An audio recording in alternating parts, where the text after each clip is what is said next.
behind everything we do is a promise. Better. Better because we care, because we all have a common goal: to be better at cooking, to be better at eating right and taking care of ourselves, to live in a better community, to just feel better. Today and tomorrow and the next day. Do it for you. Do it for them. Do it to prove something to yourself. Do it to carry on a family recipe. Or just because. But when you aim for the stars, better just works. We're Fosters. And we're better. Because of you, because of them, because of this place. And because we care.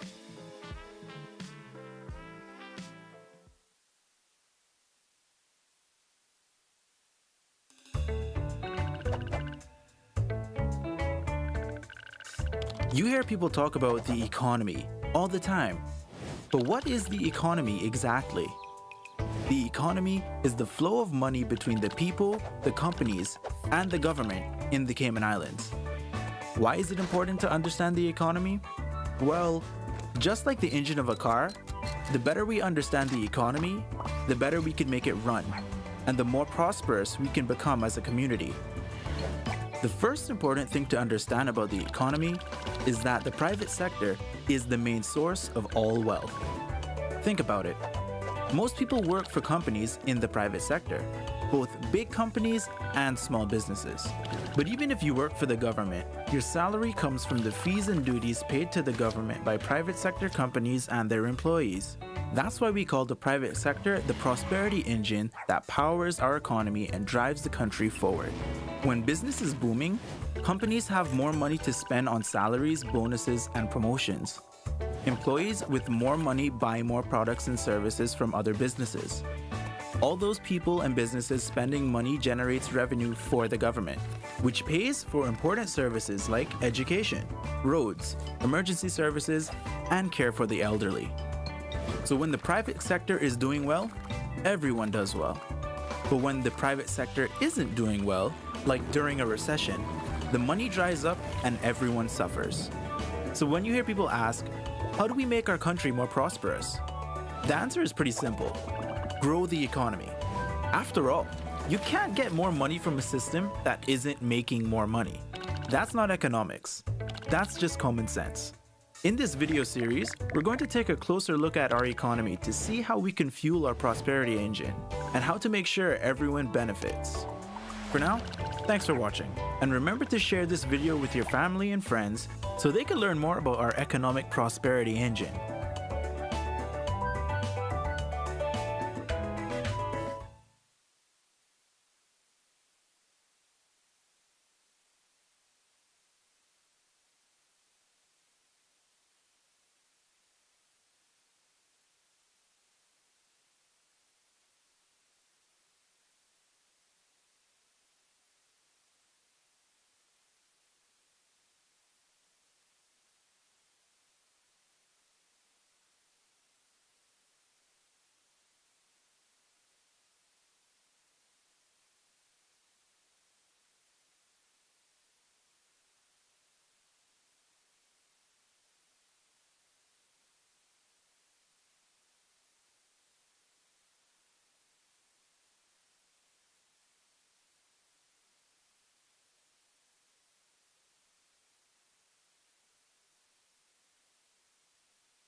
Good evening, and thank you for joining us for the second of 19 candidate forums for the 2021 general elections in the Cayman Islands, being hosted by the Cayman Islands Chamber of Commerce in association with Foster's.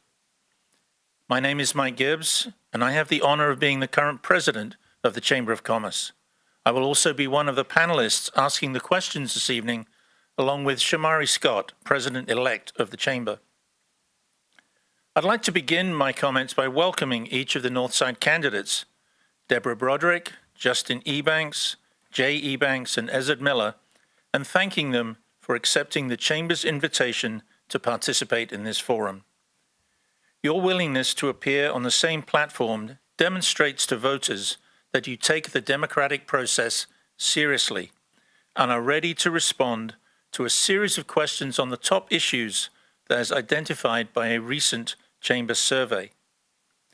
More than 400 responses and more than 200 questions have been submitted via the survey, and these will help to frame the questions for this evening's forum.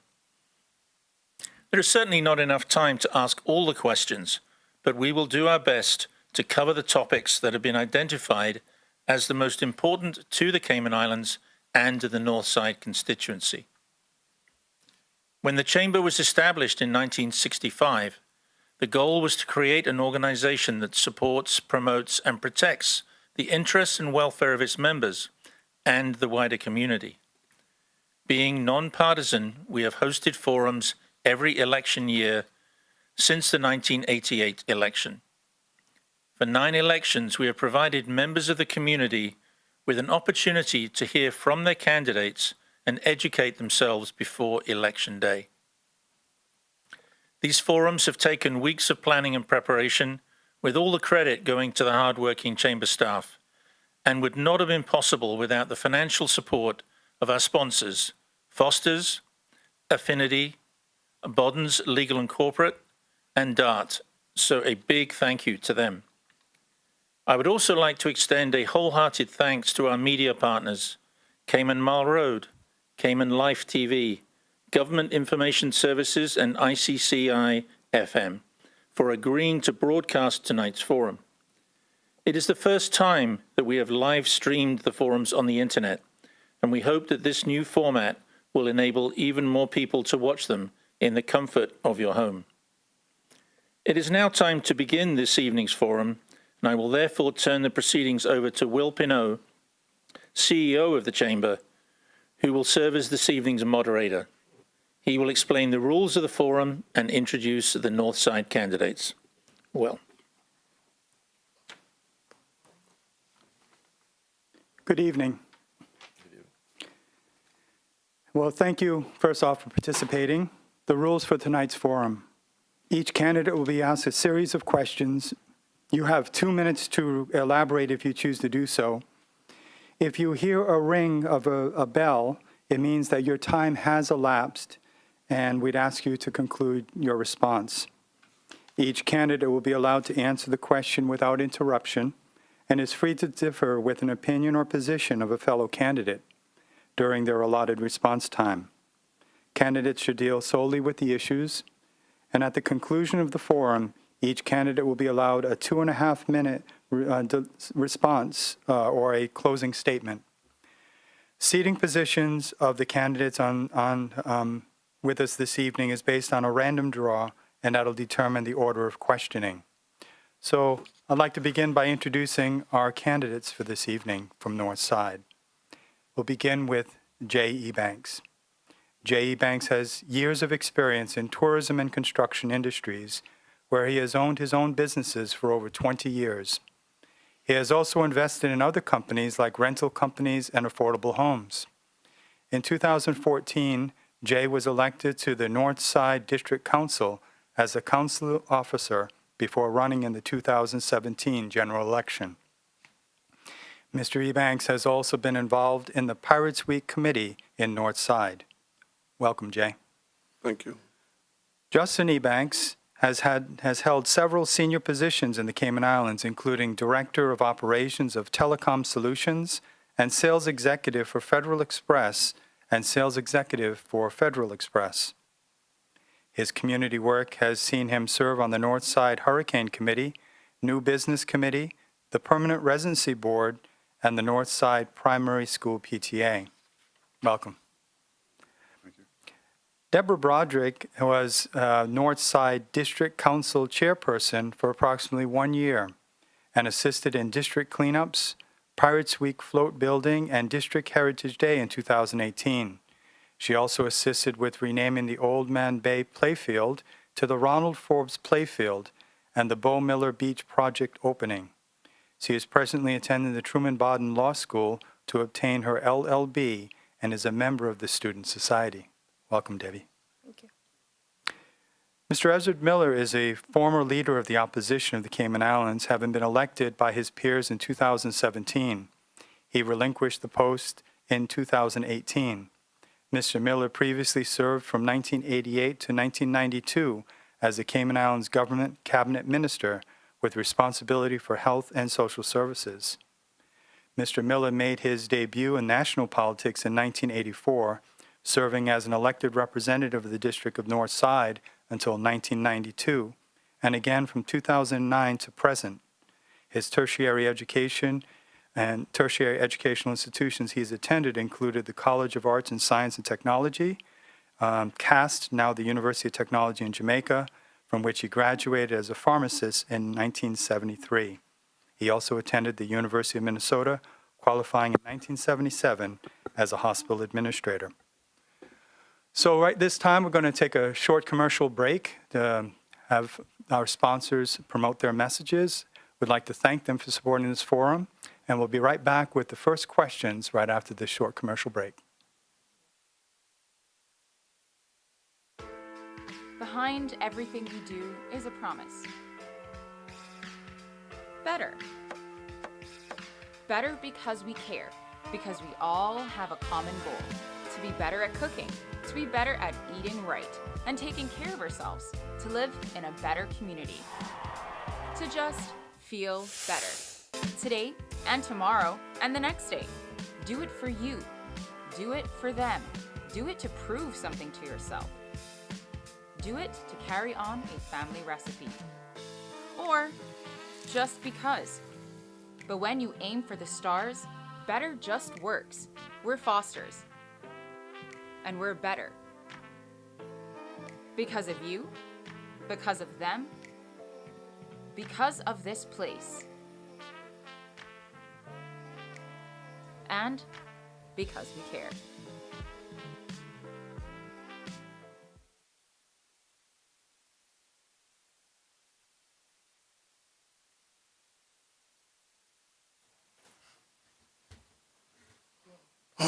Welcome back to the Chamber of Commerce Candidates Forum for the District of Northside. I'll now turn it over to the panel, Mr. Mike Gibbs, the President of the Chamber, and Mr. Shamari Scott, the President-elect. Mike? Thank you, Will. Candidates, good evening once again. Good evening.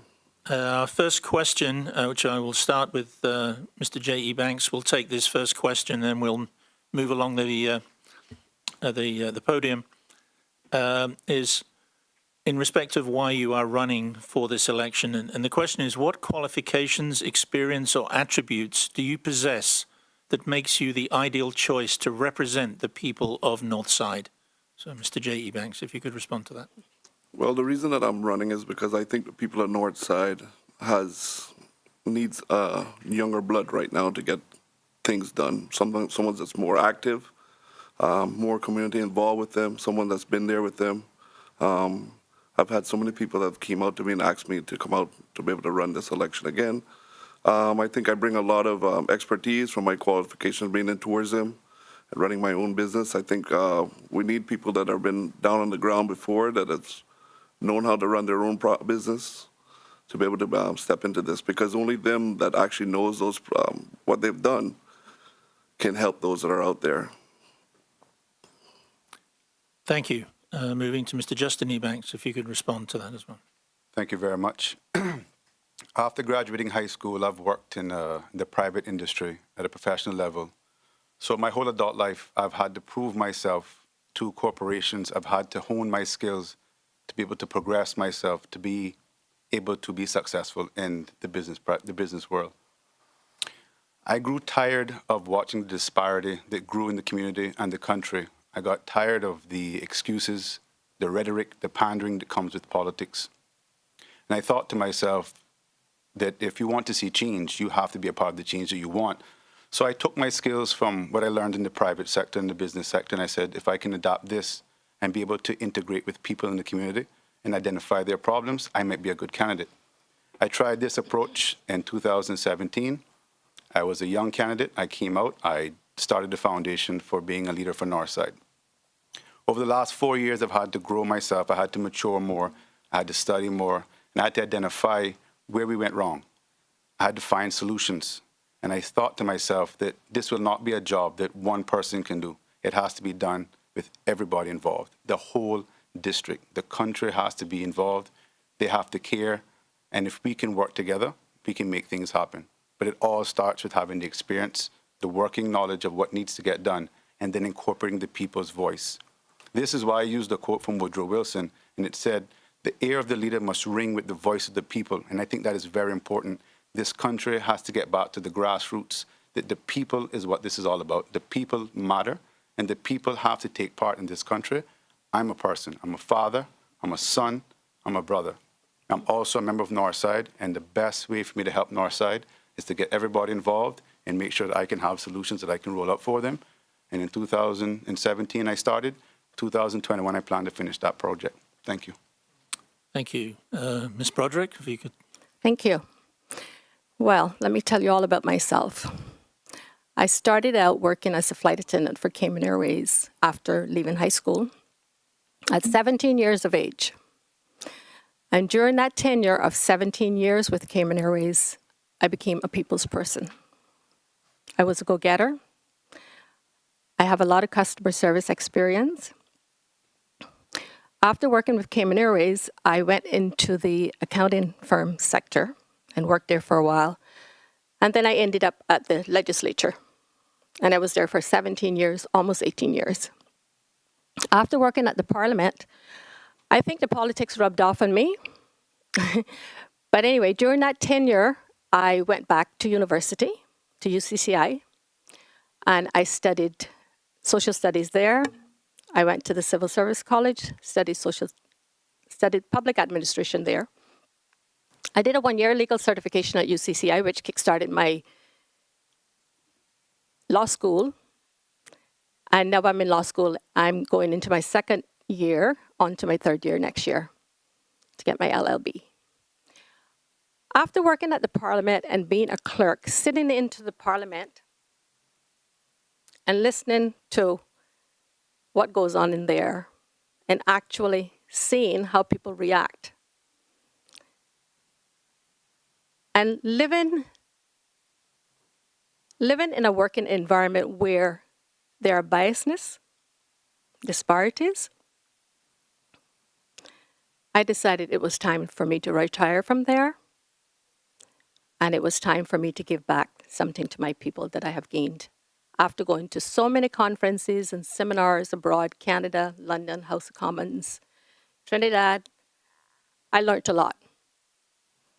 So I decided it was time for me to give back something for the greater good of my people. I have visited people in Northside. I have seen the elderly, some of them, how they live. And trust me, it is not good. I have family members that live there, and it's not good. So I am ready for the challenge. I am ready for the fight to give back what I have gained and to work for my people. Thank you. Mr. Miller. Thank you. The Cayman Islands and Northside are in a particular precarious position at the moment. We are currently enduring a COVID pandemic, which has had serious economic impacts on the country. The country needs experienced, educated, qualified, honest, hardworking, respectful leadership at this time. The country needs people that can lead at the local level, people that can lead at the national level, people that can lead at the international level. I believe that my unique experiences over the years, my academic background, my continued efforts to always educate myself, I believe that my lifelong involvement in the community in Northside started off in the United Church at the age of 10.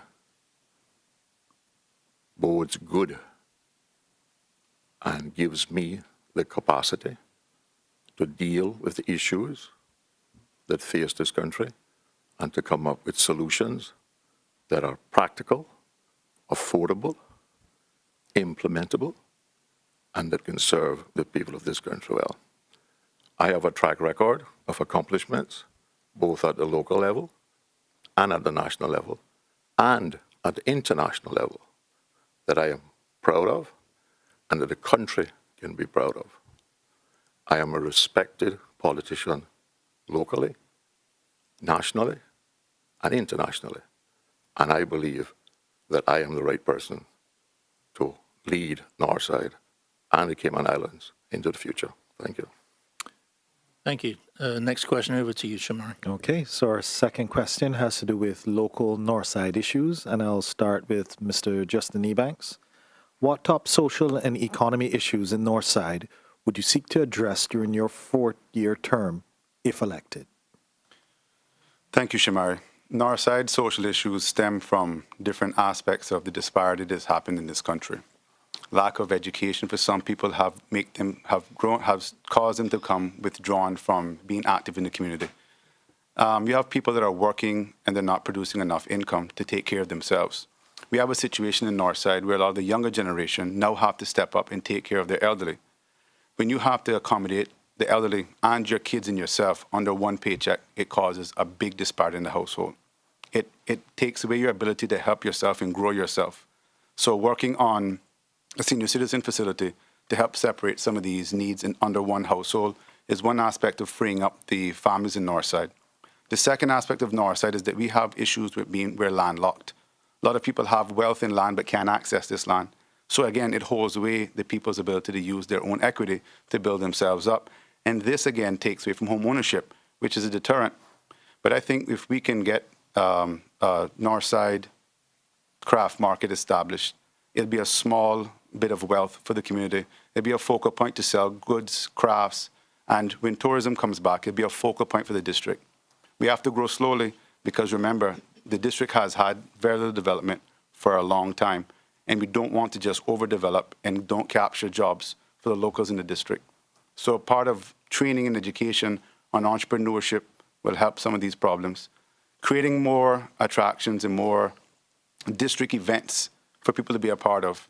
You know, I've talked about establishing a district advisory council, which will work in hand with the district committee to drive new things that people can get involved with for fundraising and for developing our youth, providing means and ways for the elderly to be able to integrate back into society because they've also been left out for quite some time.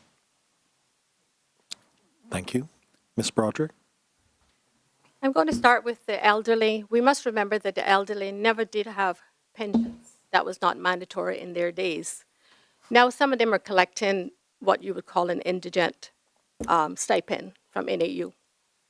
But that is not suffice for the elderly, honestly. When I visit some of them, they have health issues. They have no one to help them. And I speak to a specific lady who had a shoulder replacement, and she can't even lift her arm to wash her hair, bathe herself, and there's no one there to help her. Of course, I tried with the community officer to go to Seneco to get her a helper. Seneco would not approve it, because basically they were saying that she was not bedridden. We also have where we need a mini market in Northside. We have people who want to sell their fish, people who want to sell their produce, people who want to maybe do a little jerk chicken. We have nothing there for our people. This has been long overdue. It needs to happen. We need to put more programs in place for our youth. Our youth feel like they're displaced. They have no belonging, some of them. We need to put programs in place for our substance abuse men, which we do have quite a few of them in Northside, unfortunately. But all of that, coupled with other things, Northside has a lot of issues. People just feel like they have nothing, no one to turn to. So we really need to deal with all those issues. Northside are lacking a lot of issues. There's a lot to be desired and a lot deserved. Thank you, Ms. Broderick. Mr. Miller? Northside has some ongoing issues with the elderly, but Northside elderly are not destitute. Northside is the only community that I'm aware of that has a weekly program for elders where we bring them out so they can socialize with each other. Northside has continuing needs in our primary school level, many of which have been addressed during my tenure. I would hazard to say that the 8 Mile Primary School is probably the best primary school in the whole island at this time because we've made a lot of improvements over the last 4 years. The PTA is very much involved in the school and its administration. We have a first-class group of teachers and teachers' assistants. The school is being managed very, very well at the current time. We do have a serious drug problem in our community that needs greater enforcement. I have tried many times. I have worked with the police as much as I can, but I am not a policeman. I can't enforce the law. But that is a huge problem. And the bigger part of the drug problem is the continued use of alcohol among the under 25 and all the ways that they are provided with free alcohol. I would like to see some greater involvement in people in the community in our youth programs. We have a wonderful youth program at the Pilgrim Holiness Church every Friday evening, which I support all the time. We have a wonderful youth program at the Church of God Church on Frankstown Road. We have a wonderful girls' brigade at the United Church. We have a boys' program at the United Church on Wednesdays. But these things need to be supported by the community. Thank you, Mr. Miller. Thank you. Right. Mr. Eubanks? Well, for me, I think some of the top issues in Northside, one of the biggest things is housing for the younger ones. That's something I would love to see is the housing development come into Northside. Second, I would like to see that we have the senior citizen home come back to Northside. It's something that we should have from 3 terms ago. The reason that I say that the seniors need the housing, because we have too many of our seniors right now that are in housing that are actually outside of Northside, that could be in Northside, being a lot closer to their family and friends where they could be able to visit them a lot more often. I'm probably the only one out here that's been advocating to put my district council together, but also to bring a junior council together, because I've met with too many of the younger generation and they feel that they don't have anyone to talk to. So I want to make sure that they have a stake at the table from now on to talk to their elected member so that they also can say that they have a voice and they have a stakeholder in Northside from now on. Our craft market is another thing that I would love to see opening. That's something that we should have a long time again also. It's been another promise to us that we never delivered on. It's time that we need to get these stuff done for the people of Northside. Thank you. Thank you. Moving to the next question, actually is moving from Northside issues to more national issues. And this question will be first answered by Ms. Broderick. Can you identify 2 or 3 national issues, concerns, or policies that you are prepared to address as priorities for the next elected government? Firstly, the cost of living. That is one that I would love to address. And the other is the traffic. You know, we have a lot of traffic for the eastern districts, mornings and evenings. And another one is the education. There's still a lot desired there to be done. Do you want me to speak on each one? Okay. You have 1 minute and 37 seconds. Okay, for the cost of living, we know that there needs to be strategies and solutions. Starting with the business sector,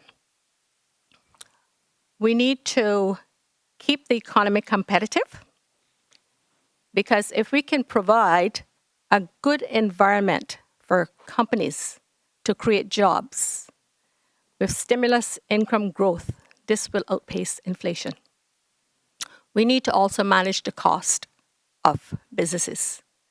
In turn, if we simplify the process of businesses, this will pass on to the consumer. We also need to promote the consumer awareness, educate them. When it comes to the cost of living, we have to be cognizant that the minimum wage is only $6 an hour, which is not feasible to live in this country for no one. We also have to be cognizant that when considering duty-free items that are into the customs tariff law, sometimes when you go to the store, these are not duty-free. When speaking to like milk and ice cream and all that, it's not duty-free. Now, for the traffic, I must say that something needs to be done about that. I don't know whether they want to do where they have more carpooling, or they can actually do like a parking area for people to park in the mornings, take a bus service into town to alleviate the traffic. Sorry. Thank you, Debbie. Thank you. Thank you. Mr. Miller? I think the most serious national issue right now is corruption. If we do not stamp out corruption in this country is going to decay into a third world country.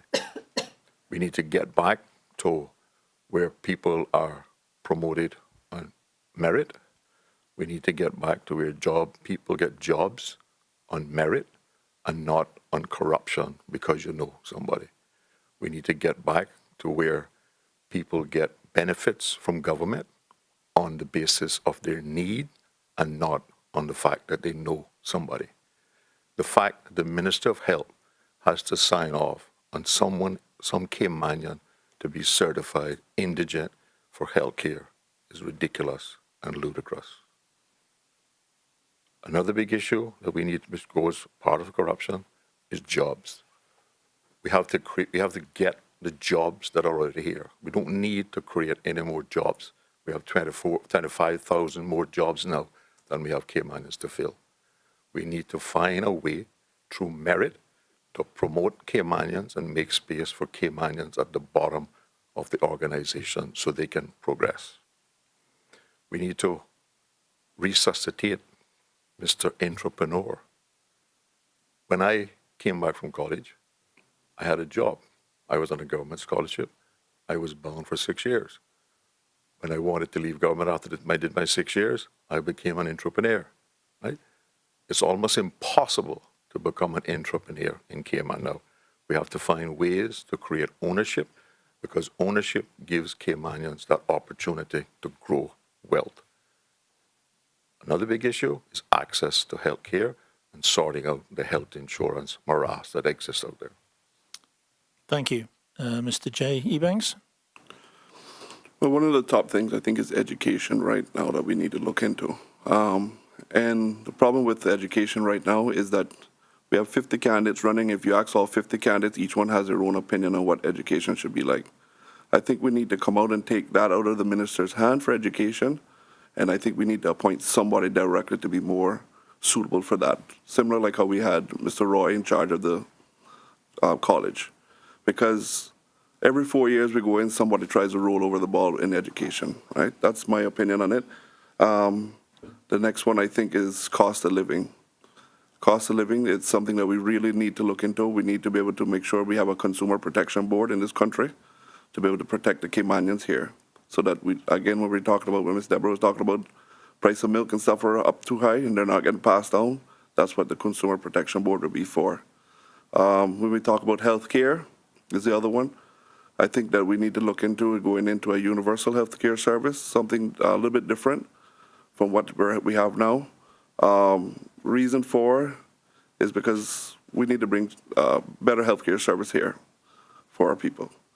And when I look into the hospital that we have, I mean, I think what we need to do with our hospital is go into a private sector deal with our hospital so that we can get people better, affordable healthcare service in there, but be more accountable for it and put it in the hands of the people that probably knows how to run it. We already have the building already there. We just need expertise to be able to run that section. Thank you.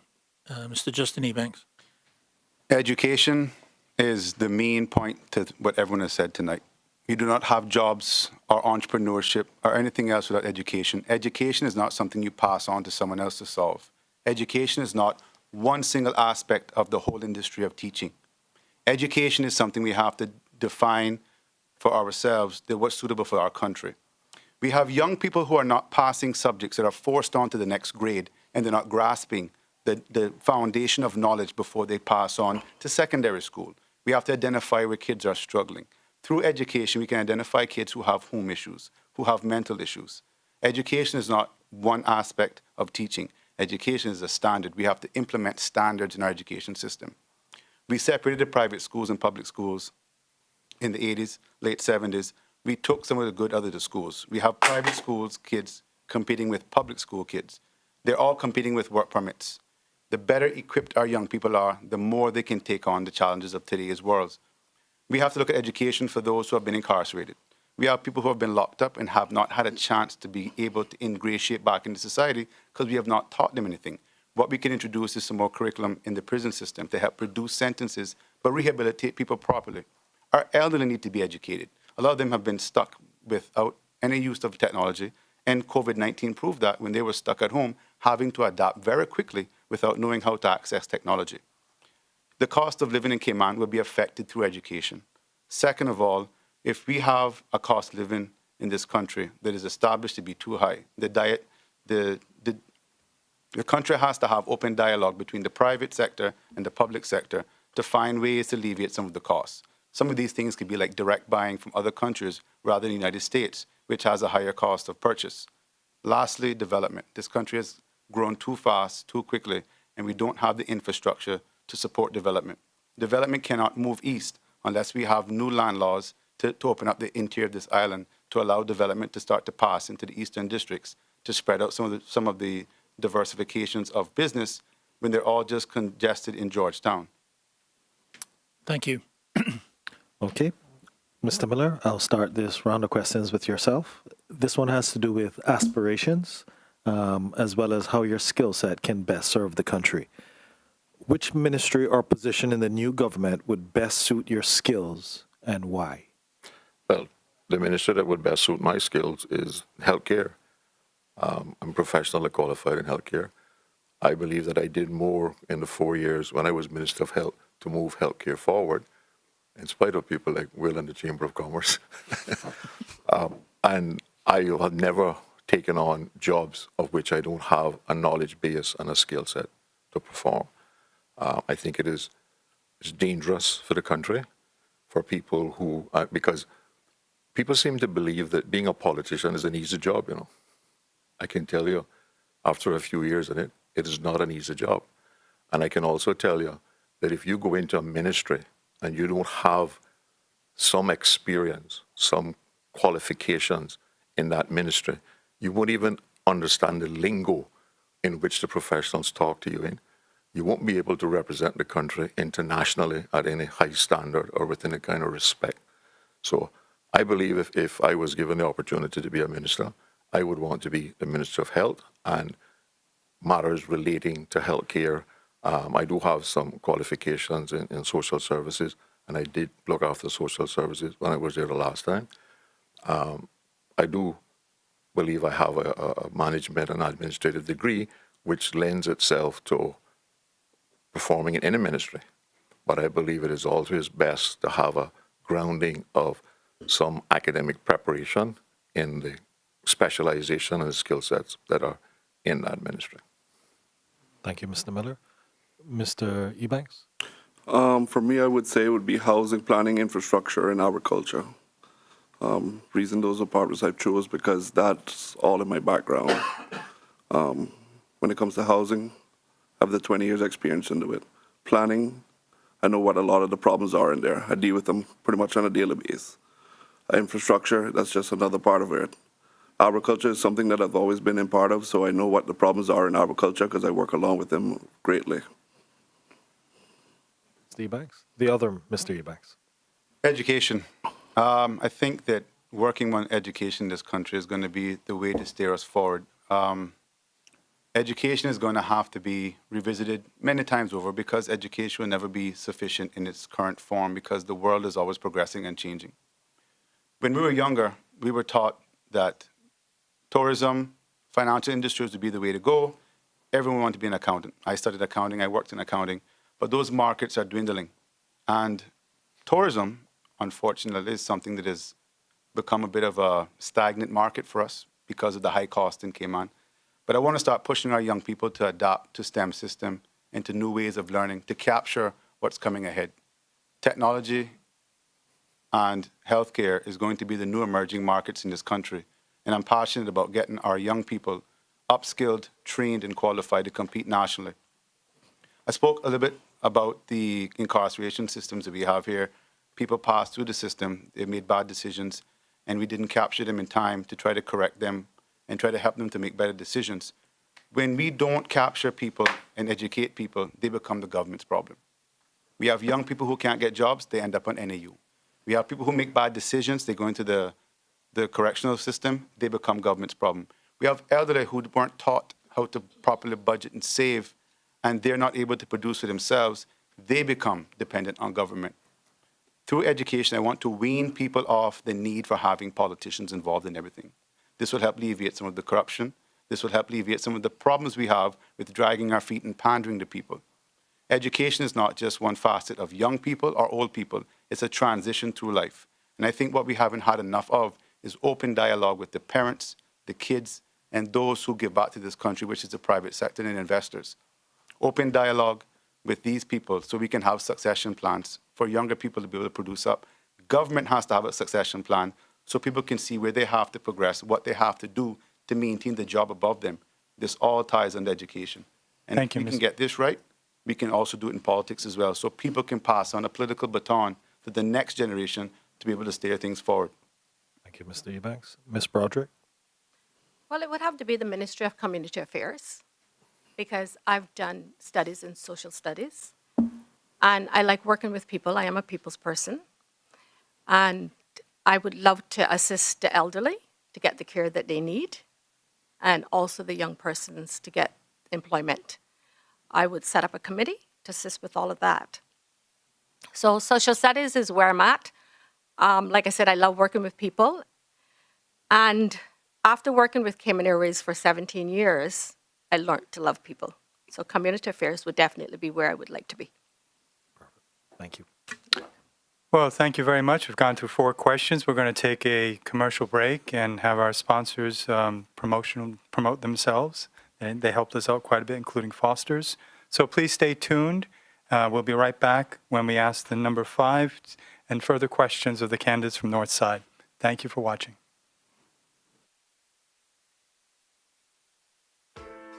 Behind everything we do is a promise. Better. Better because we care, because we all have a common goal, to be better at cooking, to be better at eating right, and taking care of ourselves, to live in a better community, to just feel better. Today and tomorrow and the next day. Do it for you. Do it for them. Do it to prove something to yourself. Do it to carry on a family recipe. Or just because. But when you aim for the stars, better just works. We're Foster's. And we're better. Because of you, because of them, because of this place. And because we care.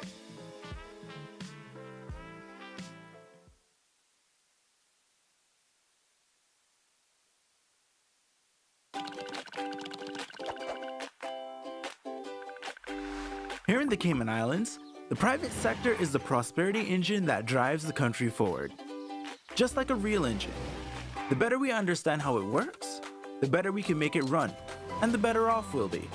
To help illustrate how our economy works, let's take a step back in time to when there were only a few thousand people living in Cayman. In those days, most people survived by fishing or farming for food. It was a simple, wholesome life, but it was a lot of hard work. Most people bought what they needed from their neighbors. As people bought and sold things, their individual wealth went up or down, but the overall wealth of the country stayed the same. In a simple economy like this, the only way one person could increase their wealth was by reducing someone else's. In order to increase the overall wealth of the country, one of our Caymanian ancestors would have to sell something, a product or service, to someone somewhere else, and bring that money back home.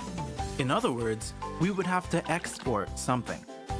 In those days, our biggest export was labor. Men worked overseas or on the seas and brought the money home, thereby increasing the total wealth of the country. Although the economy is much bigger and more complex today, these same principles still apply. Every time a company in Cayman sells a product or service to a customer overseas, the overall wealth of the country increases. Once it's here, it flows around the local economy between the government, the people, and the companies and becomes a part of our society's wealth. The two biggest sources of income for our economy today are financial services and tourism, often called the pillars of our economy. Tourists come here and spend their money. So all of the tourism companies like hotels, restaurants, buses, Stingray City Tours that make sure our visitors have a great time are helping to increase the wealth of our country. Just like tourists, clients of financial services firms come here and spend money too. So all of our financial service companies like insurance companies, fund administrators, lawyers, and accountants that facilitate investment transactions for people and companies around the world bring money into the economy and increase the overall wealth. The point is, if we want to increase the prosperity of our country, the best way to do that, in fact, the only way to do that, is to grow the private sector. In particular, the companies at the front lines that bring the wealth here from overseas in the first place. In the next video, we'll talk a little about how money moves around the economy. For now, thanks for watching, and remember to share this video with your family and friends so they can learn more about our economic prosperity engine.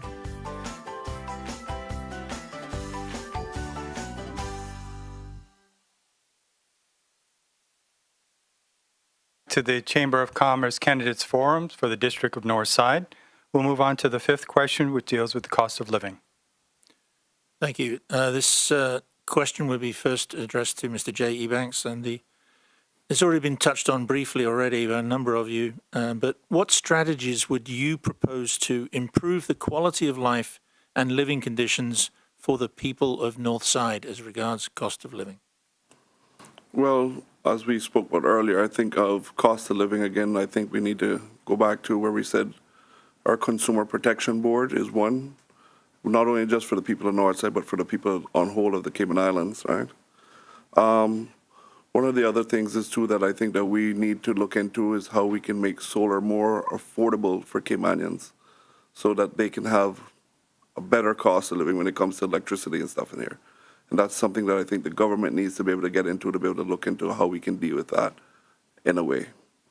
When it comes to getting other things done for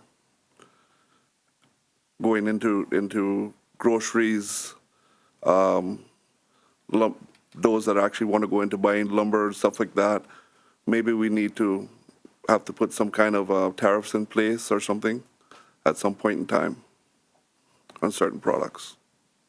Okay, thank you. Mr. Justin Ebanks. Yes, the strategies I looked at was one thing we can do is look to start to open up land access. Again, I touch on this because it's very serious. Eastern and Northside have big land masses. The people up there are having situations where they're landlocked. When you're landlocked, the land is then sold a lot of times to big investors or wealthy companies, and we don't have access to that land anymore because once it's then structured and subdivided properly, the value goes up. We then can't buy back our own land. I looked at a policy to try to integrate a revolving line of credit for small contractors in the district that would enable them to be able to capture jobs for building homes at a lower rate for our Northsiders. We're seeing where 2 to 3 generations are living under one roof because they're unable to access their own equity to build a home. This revolving line of credit would be a small step towards helping build entrepreneurship and development for the existing builders in the community. Again, did pass those savings on to people for affordable homes. The second side of that, again, open up the land mass, allow people to have wealth in their own land. They could then sell land back to their family and friends, even give it as a gift of love, and they'll have something they can start to build on and work on. We were taught when we were younger, every paycheck you should buy a few blocks and put them down towards home ownership. Unfortunately, times have changed. We now have to preach to people, you have to learn to save and you have to budget. You know, providing the advisory council that I want to establish for Northside, I will be able to give Northsiders free legal advice, free financial advice through the advisory council to help build more knowledge and wealth so they can help themselves. We need to have more policies that wean people off of having to go to politicians for everything. So define more definitive laws that people can help themselves, not have to rely on someone else to get involved to help them. The quality of life in Northside would improve again through education because this will help aid some of our social issues. The term that's used in the medical industry is called internalizing the aggressor, is when people get disenfranchised and start to bully themselves. They start to give up. They feel they'll never get top jobs. Every job's a work permit holder. They'll never own a home because of the high cost. So again, through educating people on the options they have and building up their own self-confidence, we can improve some of the quality of life in the district. Thank you. Ms. Broderick. As I previously said, there has to be strategies and solutions to bring down the cost of living. Now, in the interim of this, the consumer must be protected and fair competition regulated and enforced. Businesses, starting with the businesses, like I said, we need to keep the economy competitive, promote competition, and we need to promote the consumer awareness. We also need to be cognizant that salaries of some employees do not go up every year on the cost of living issue. And the minimum wage, of course, is $6 an hour. So all of that needs to be looked into when it comes to the cost of living. Also, we know that the elderly never had a pension. We also need to put strategies in place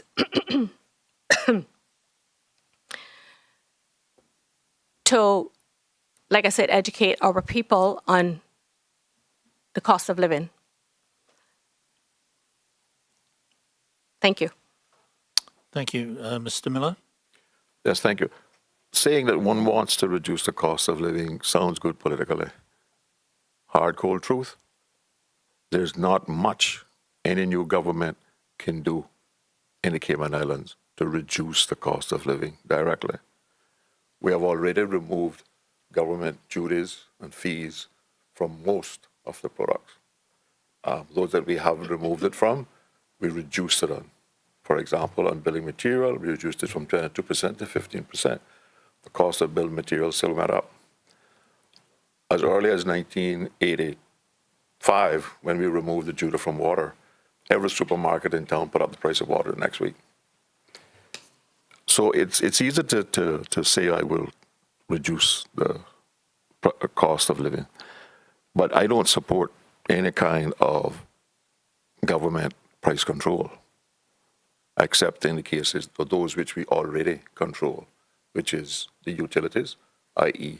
electricity, telephone, fuel. We need to improve our price control regulation over fuel because we need to be able to determine what the landed price on fuel is. But the easiest way, the people who are getting a good salary and the rich people are not complaining about the cost of living, It's the people who are getting a poor salary, who are getting minimum wage or below.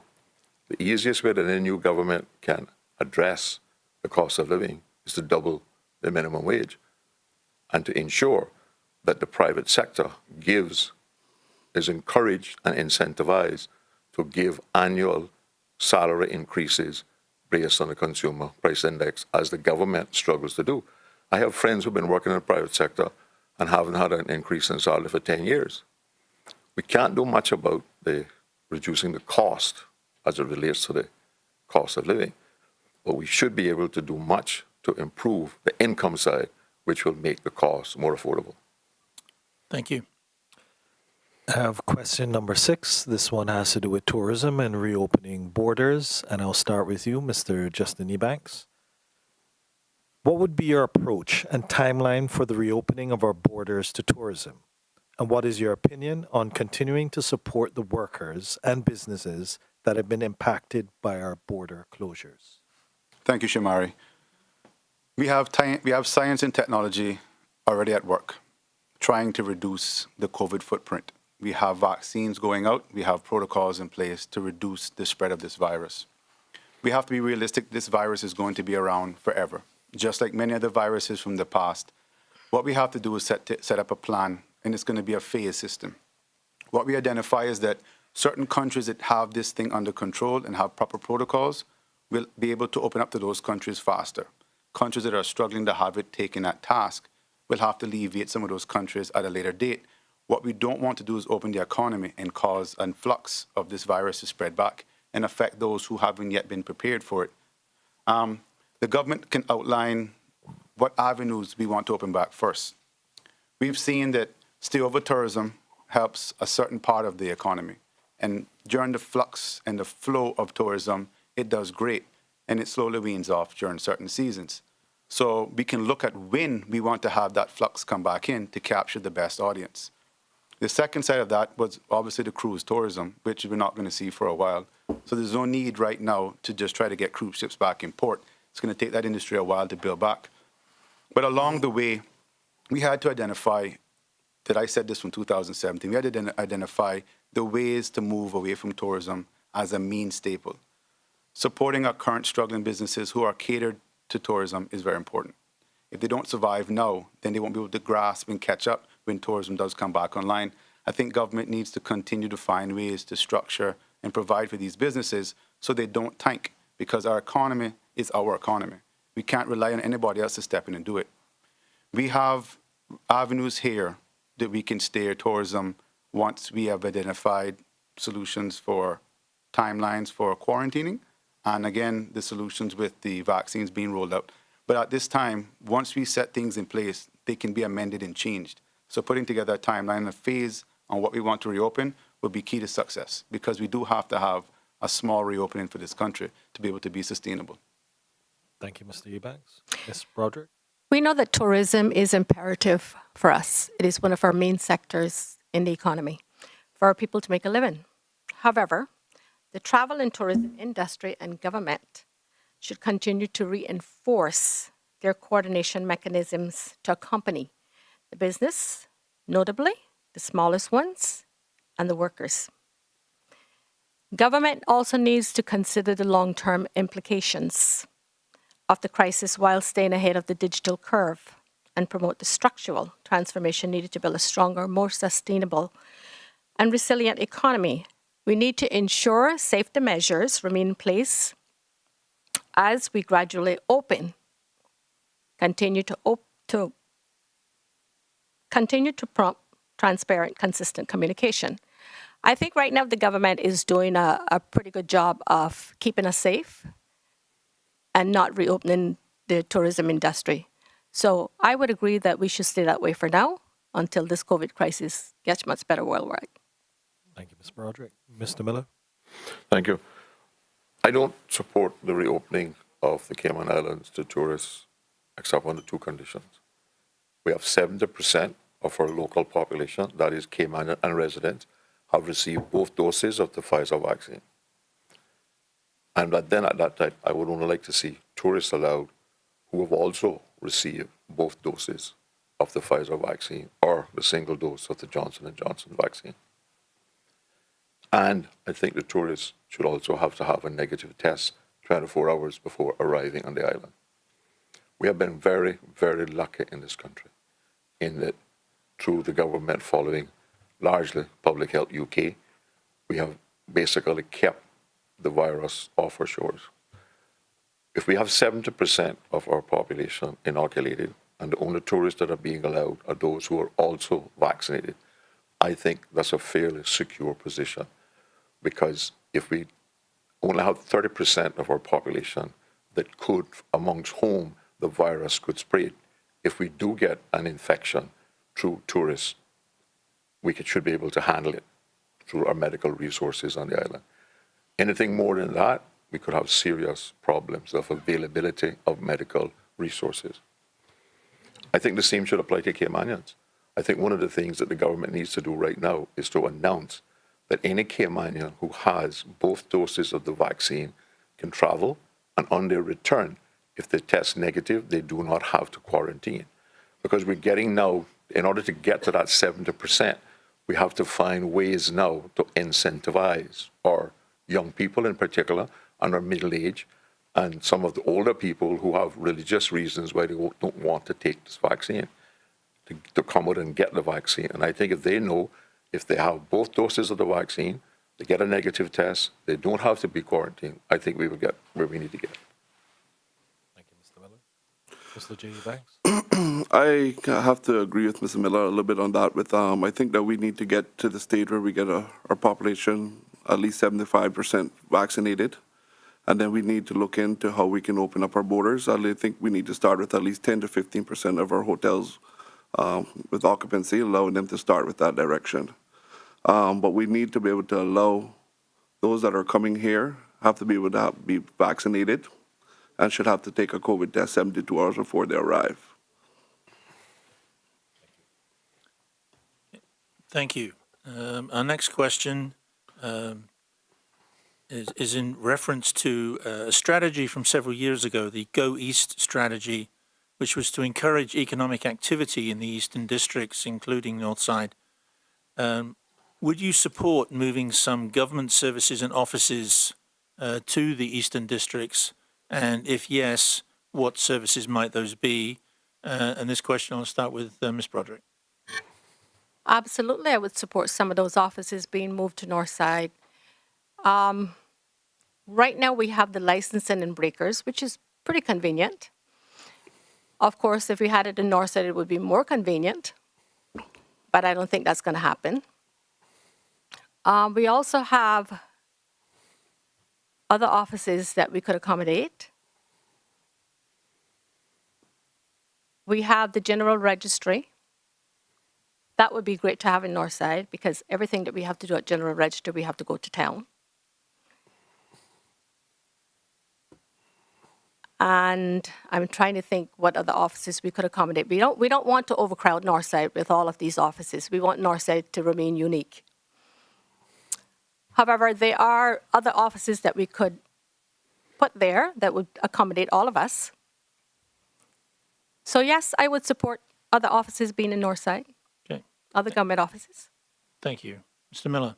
Yeah, I also support a limited amount of government offices moving to the eastern districts, particularly on land that government already owns. For instance, on the Anton Borden Drive in Bordentown, government owns quite a substantial piece of land. It was earmarked some time ago for the new Hazard Management Center, 911, and I believe even a firehouse. Some of the things that we could move out there would be like the police headquarters. Really, the police headquarters does not really need to be downtown Georgetown. We could convert the existing police headquarters in Georgetown to the local Georgetown police station, just like how we have a police station, local police station in Northside. And that would also help with the traffic problem, because we can't bill ourselves out of the traffic problem. We have to reduce the reasons people need to come to Georgetown, because I don't care how many roads we build east of Hurley's, we still have Hurley's to deal with, and that's where the bottleneck is. So certainly I support, and I believe that there are other agencies in government that could move out. We could build a new outpatient surgery trauma center in Bordentown, which could serve the whole island. Thank you. Mr. J. Banks. I do support the Go East initiative. We should have actually been looking into that a long time, because we've been talking about it for years now. Some of the offices I think that should be up in Northside.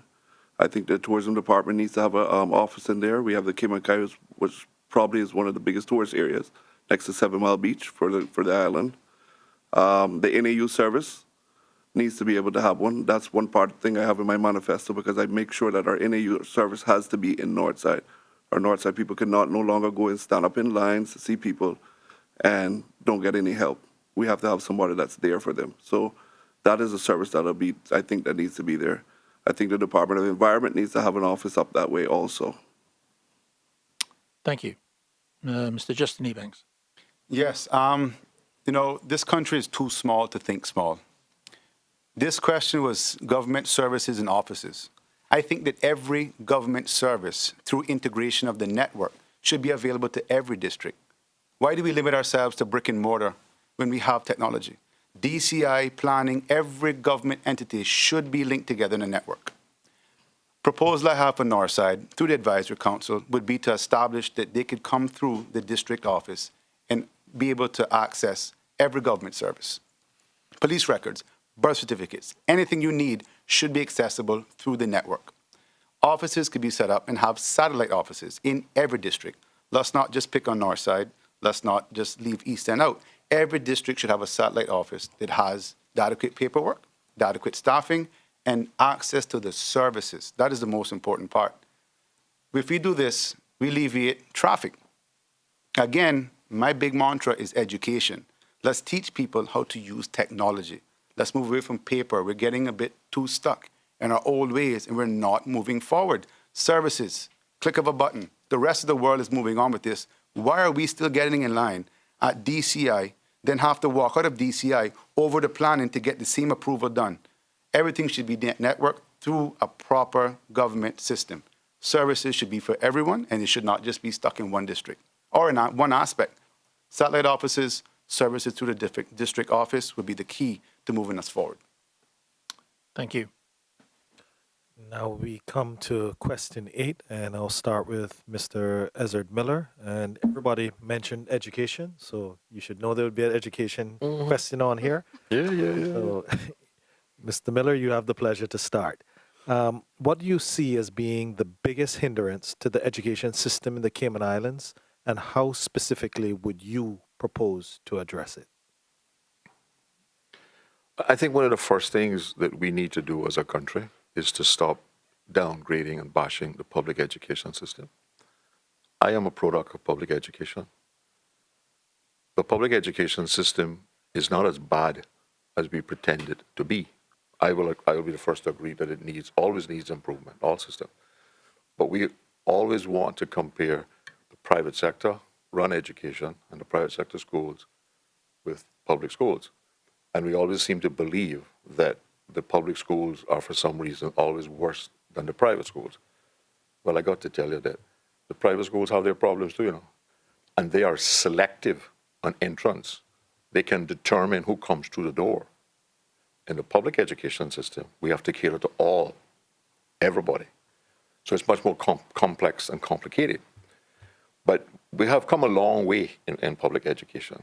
The greatest need in public education right now is for parental involvement of the community in education. How would I go about that? I proposed 8 years ago that we set up a local community board to manage the primary schools and the high schools. The primary schools in Northside would be managed by a local board from Northside. The Clifton High School could be managed by a local board with people appointed from within the catchment area, which is Bordentown, East End, and Northside. We have to get the churches re-involved in the public education system.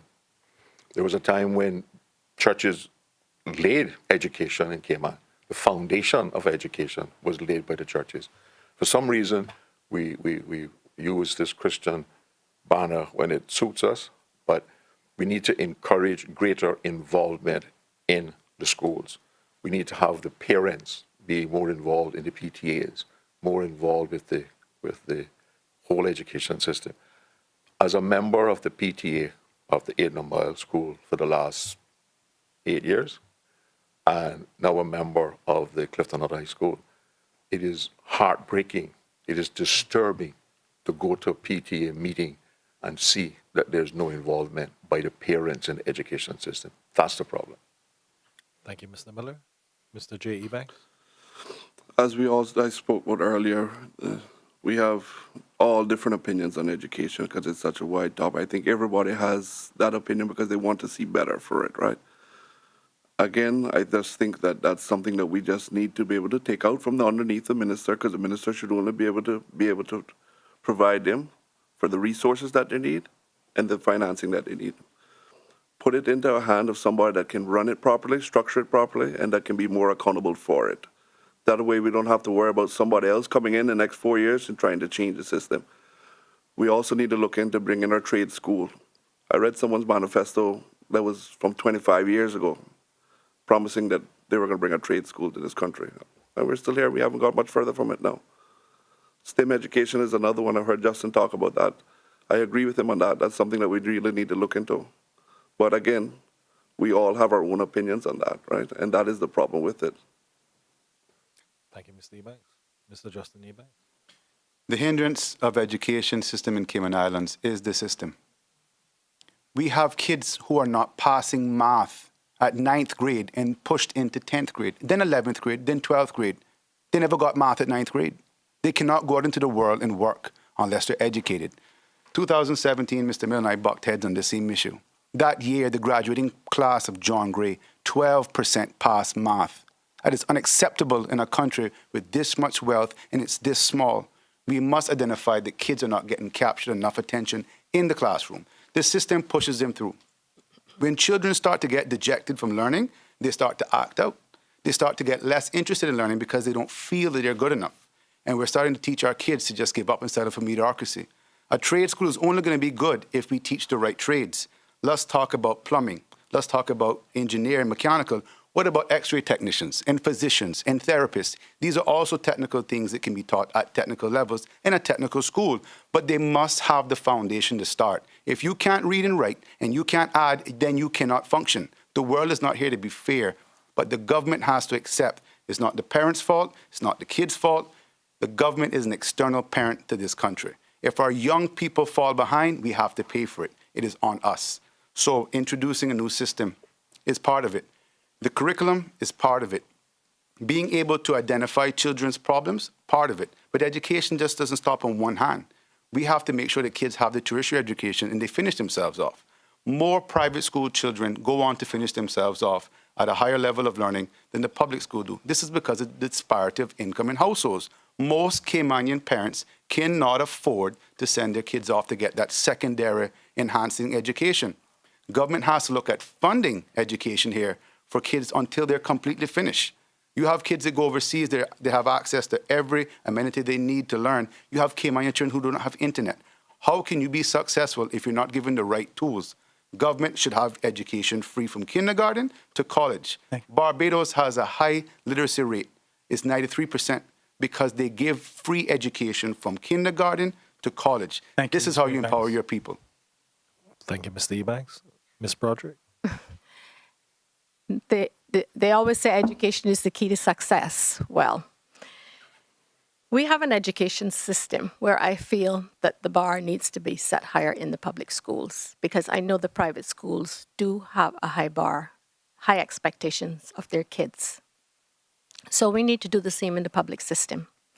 We also need to have a database set up in the public schools where when these kids have homework, a parent can actually log into that database program and see the homework that is there, whether they have homework or they don't. The private schools does that. And I know the public schools don't do it. When I asked my little granddaughter last week, do you have homework? No, Nana, I don't.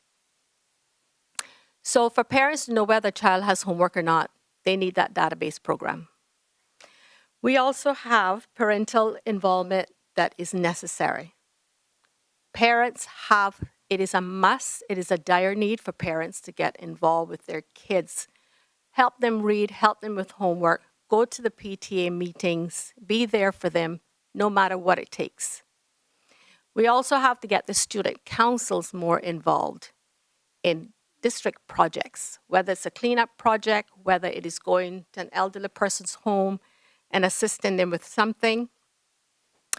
And I agree, we do need the trade school. Yes, we do need it because not all kids are academically inclined. And when we look at the prisoners, We have young prisoners in Northward that could actually go to that trade school, become an electrician, a plumber, that when they come out of prison, they have something to fall back on.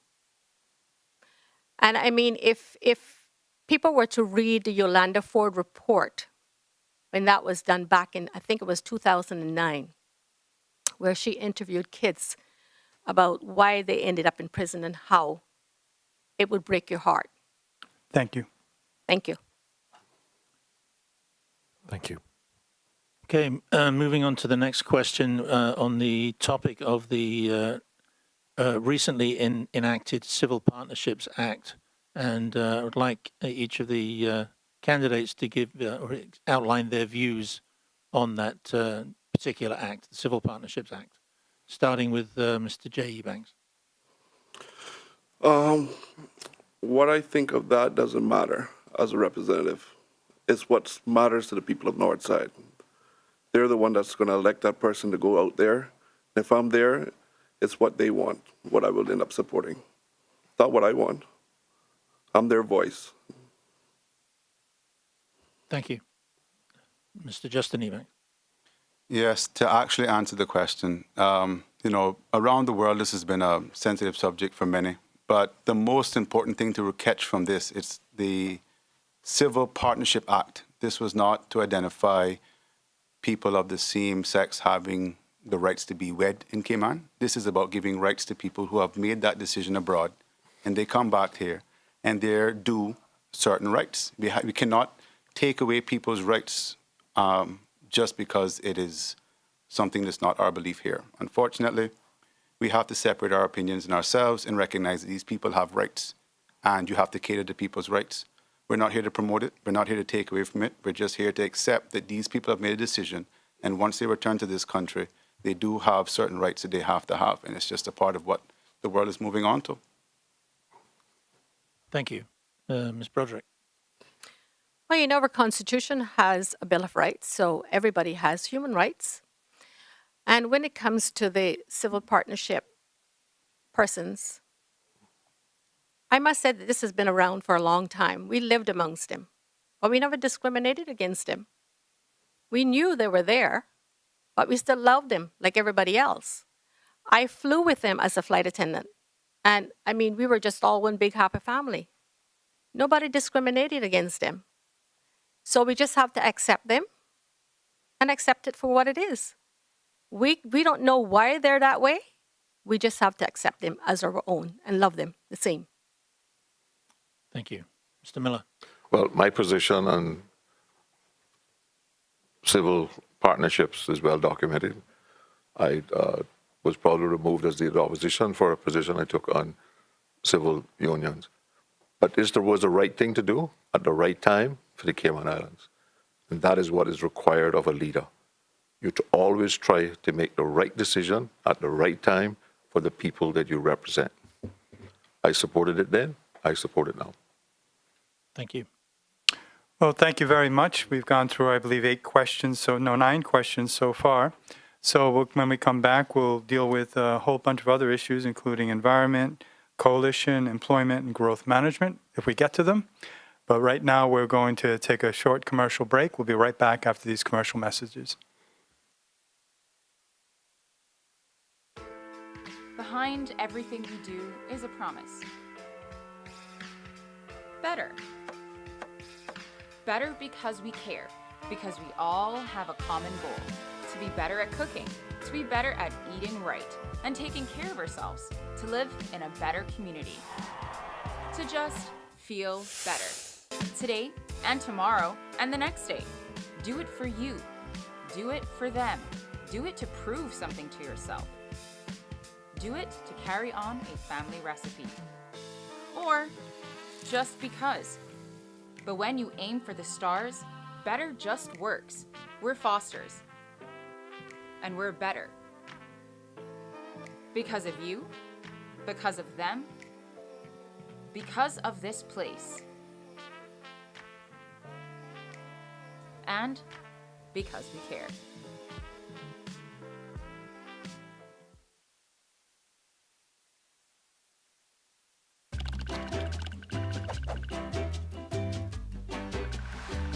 In the last episode, we learned about the important role of companies here in Cayman that do business with overseas customers and generate new wealth for the Cayman Islands economy. But what about all the other companies in the Cayman Islands? How do they fit into our prosperity engine? Every business in the Cayman Islands falls into one of three groups, or tiers. Each tier plays a critical role in our economy. The first tier is made up of all the companies that do business with overseas customers and bring money into our economy. Companies in this tier are like the gas tank of our economic prosperity engine. The more we have in the tank, the farther we can go.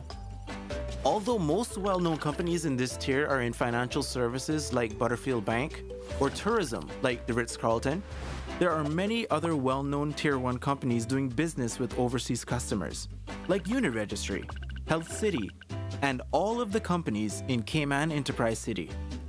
The second tier of the economy is all the companies that do business with other local companies, like IT and marketing consultants, or companies that sell supplies to bars and restaurants. These companies are also very important because without them, the companies they supply would need to buy their goods and services from overseas. So while companies in Tier 1 bring money into our economy, companies in Tier 2 help keep it here. The third tier is made up of all the companies that provide services to people that live and work in the Cayman Islands. Companies in this tier include supermarkets, dry cleaners, mechanics, gyms, doctors, dentists, architects, house builders, florists, and gardeners. These companies are important sources of employment and business opportunities for our people.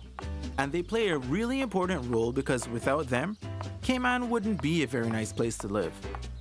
So to recap, Tier 1 companies do business with customers overseas. Tier 2 companies do business with other companies in Cayman. And Tier 3 companies do business with those who live here.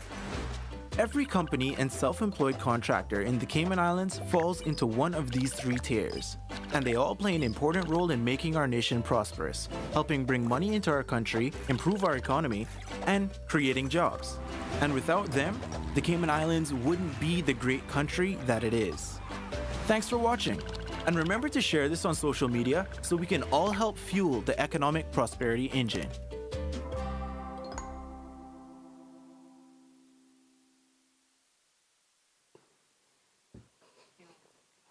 Welcome back to the Chamber of Commerce Candidates Forums for the constituency of North Side.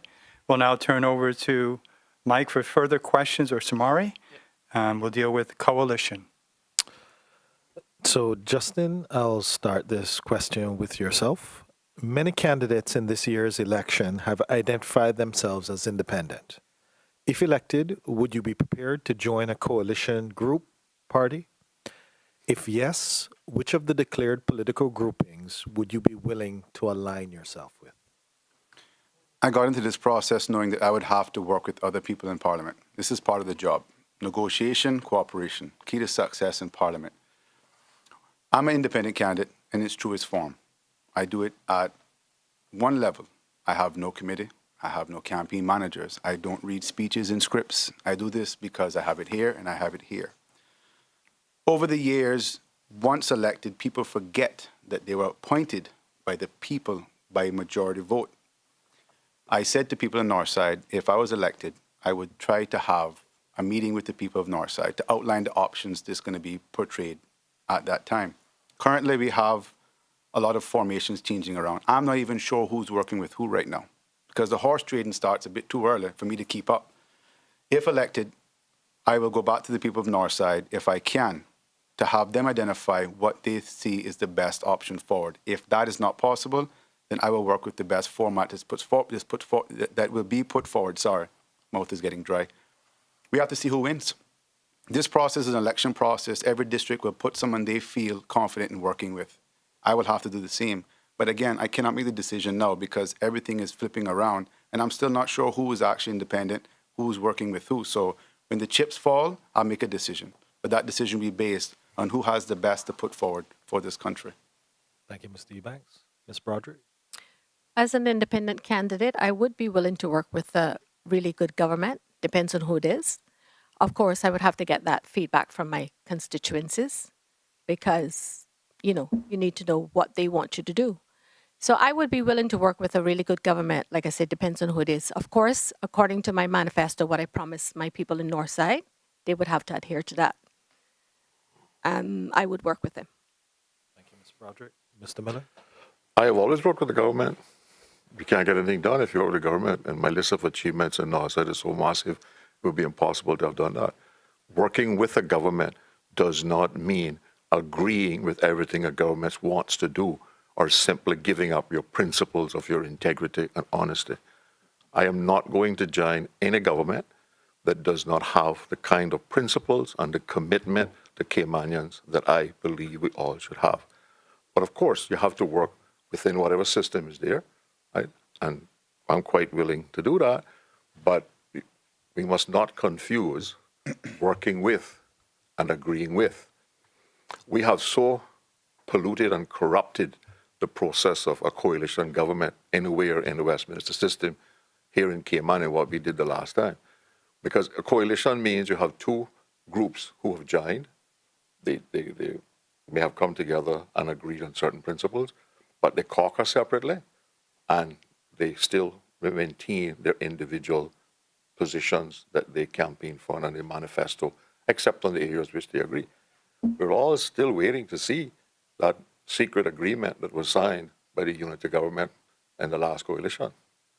And the people of Northside would not expect me to trade my principles of integrity, honesty, simply to get in power in cabinet. That I will not do. Thank you, Mr. Miller. Mr. G. Banks?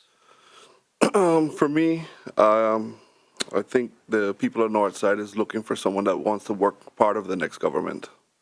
I indeed would love to be part of the next government. Who that is going to be, we do not know yet. April the 14th, I guess by that night we should be able to know who is going to be part out there. But I am willing to work with them to get what's betterment for the Northside and for the better for the country. Thank you, Mr. Ebank. Thank you. Moving on to the next question, and Ms. Broderick, we will look for your response on the subject of the environment. What do you regard as the highest risk to the Cayman Islands' natural environment, and what measures would you recommend to address this risk? Well, the highest risk I see right now is the dump issue. That creates a lot of pollution. It affects our biodiversity.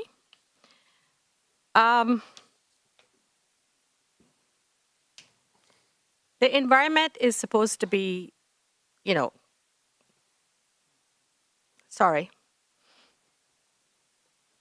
environment is supposed to be kept for future generations. If we don't minimize all of this pollution and all of the groundwater pollution, the air pollution, groundwater pollution, we're going to have nothing for our children. So we have to mitigate all of that. Thank you. Thank you. Mr. Miller. The greatest threat to our environment right now is overpopulation driven by overdevelopment. The majority of the development taking place in this country right now is not for Caymanians. It is for people that they intend to import to increase the population. This madness of talking about increasing the population of the Cayman Islands to 100,000 is going to destroy this country. It is going to kill the goose that laid the golden egg. Over the last 10 years, overcrowding, importation of population growth has led to continued decline in the quality of life for average Caymanians and for anybody who comes here to live. So we have to protect the environment, but in order to protect the environment, we have to understand that overdevelopment, which drives overpopulation, is the greatest threat to that environment. We can have the best environmental protection laws in the world. If we bring 100,000 people into this country, those laws cannot protect the environment. So we have to control the development. I know a lot of people say you can't control development. In the government that I was a part of from 88 to 92, we controlled development. We had a development plan, we had an economic plan, and the two worked together. You came to this country as an inward investor and you could fit into those two plans, we welcomed you. If you couldn't, bye-bye. We was the government who put a moratorium on hotels on 7 Mile Beach. The idea that we're building another hotel on 7 Mile Beach in this particular economic environment is madness. We was the government that controlled the cruise ships. One day we had 7 ships come in to Georgetown Harbor. The next week in Cabinet, we said no more than 4. We have to control the population to protect the environment. Thank you. Mr. J. Banks. For environment, I think one of our biggest things right now is the dump. I think that's something that we need to look into. And I do believe the government's actually, of the day, is actually looking into how they can actually take care of that. I think we need to look in also to how we can reduce our carbon footprint. We need to actually start to push solar more, and there's no reason why all of our government buildings nowadays shouldn't have solar panels on them through there. That's another thing we need to look at too. We need to look at how we can reduce our plastic waste in this country. For too long, we've had too many people advocating for it, and we have not gotten any further with that direction. Thank you. Mr. Justin Ebanks. Yes, I'm going to start off by some numbers to see if I can help bring my message to light. 1955, the population in Cayman is just over 6,000. By 1985, the population of Cayman is just over 18,000. By 2005, the population of Cayman is just over 40,000. By 2015, the population of Cayman is roughly over 60,000. We've seen internet, we've seen a lot of things progress in this country, and development came about. In 1955, we didn't have Mount Trashmore. We didn't have problems with the environment because there was less people moving around this country. We have to identify that when the brick and mortar is dried and the population is saturated and the land mass is used up, you can't undo it. This country is for the Cayman Islands people. That population to date is still just over 30,000. We have to reduce some of the development we have on a large scale. It is destroying wetlands. It is destroying natural resources. When you have a country filled with too much people that are going through financial problems, you start to see reduction of natural resources. Conchs, lobsters, fish, crabs, they're all marketable. People who are hurting reach out and take these natural resources to source funds for themselves. So by reducing development on a large scale and also being able to streamline the population, we can help reduce some of the effects on our environment. We have to have a better waste management system, and that will come from development. You have to be able to catch trash early and separate it. Biodegradables, plastics, we've all heard the rhetoric about the environment, yet we still use plastic cups and styrofoam plates because it's convenient. But less people using those will have less impact on the environment. And last but not least, we have to remember that education teaches a lot of these things to people as well on how to properly prepare to keep the environment safe as well. Thank you. Thank you. Mr. Miller, starting the next round of questions with yourself. Another hot topic, employment. What is your view about work and the current priority of employing Caymanians? Would you propose any changes to the current system? If yes, what would you recommend? I think the current system needs a lot of changes. But I think we have to be careful and do what my grandmother say, don't bite off more than we can chew. We have to look at the manpower statistics in the island. We have to look at those people who qualify to fit those different categories. And we need to strategically limit the number of permits based on the availability of Caymanians to fill those positions. We shouldn't go to the extreme of not have any increase in work permits, because then we may not have any growth in the economy. But we have to find a way to ensure that Caymanians who are qualified get the jobs that they are qualified for. The current system does not allow Caymanians who are qualified for jobs to get the jobs that they are qualified for, but it allows non-Caymanians to get jobs that they are not qualified for. Because oftentimes, I'll give you an example. There was an ad in the paper yesterday for some forensic assistants at a hospital. I have a friend who has a daughter who's just qualified in the UK in forensic science. So I suggested she apply for it. She said, well, Mr. Ezra, I can't apply for that because they want 2 years experience. Because Caymanians, on the average, are honest people.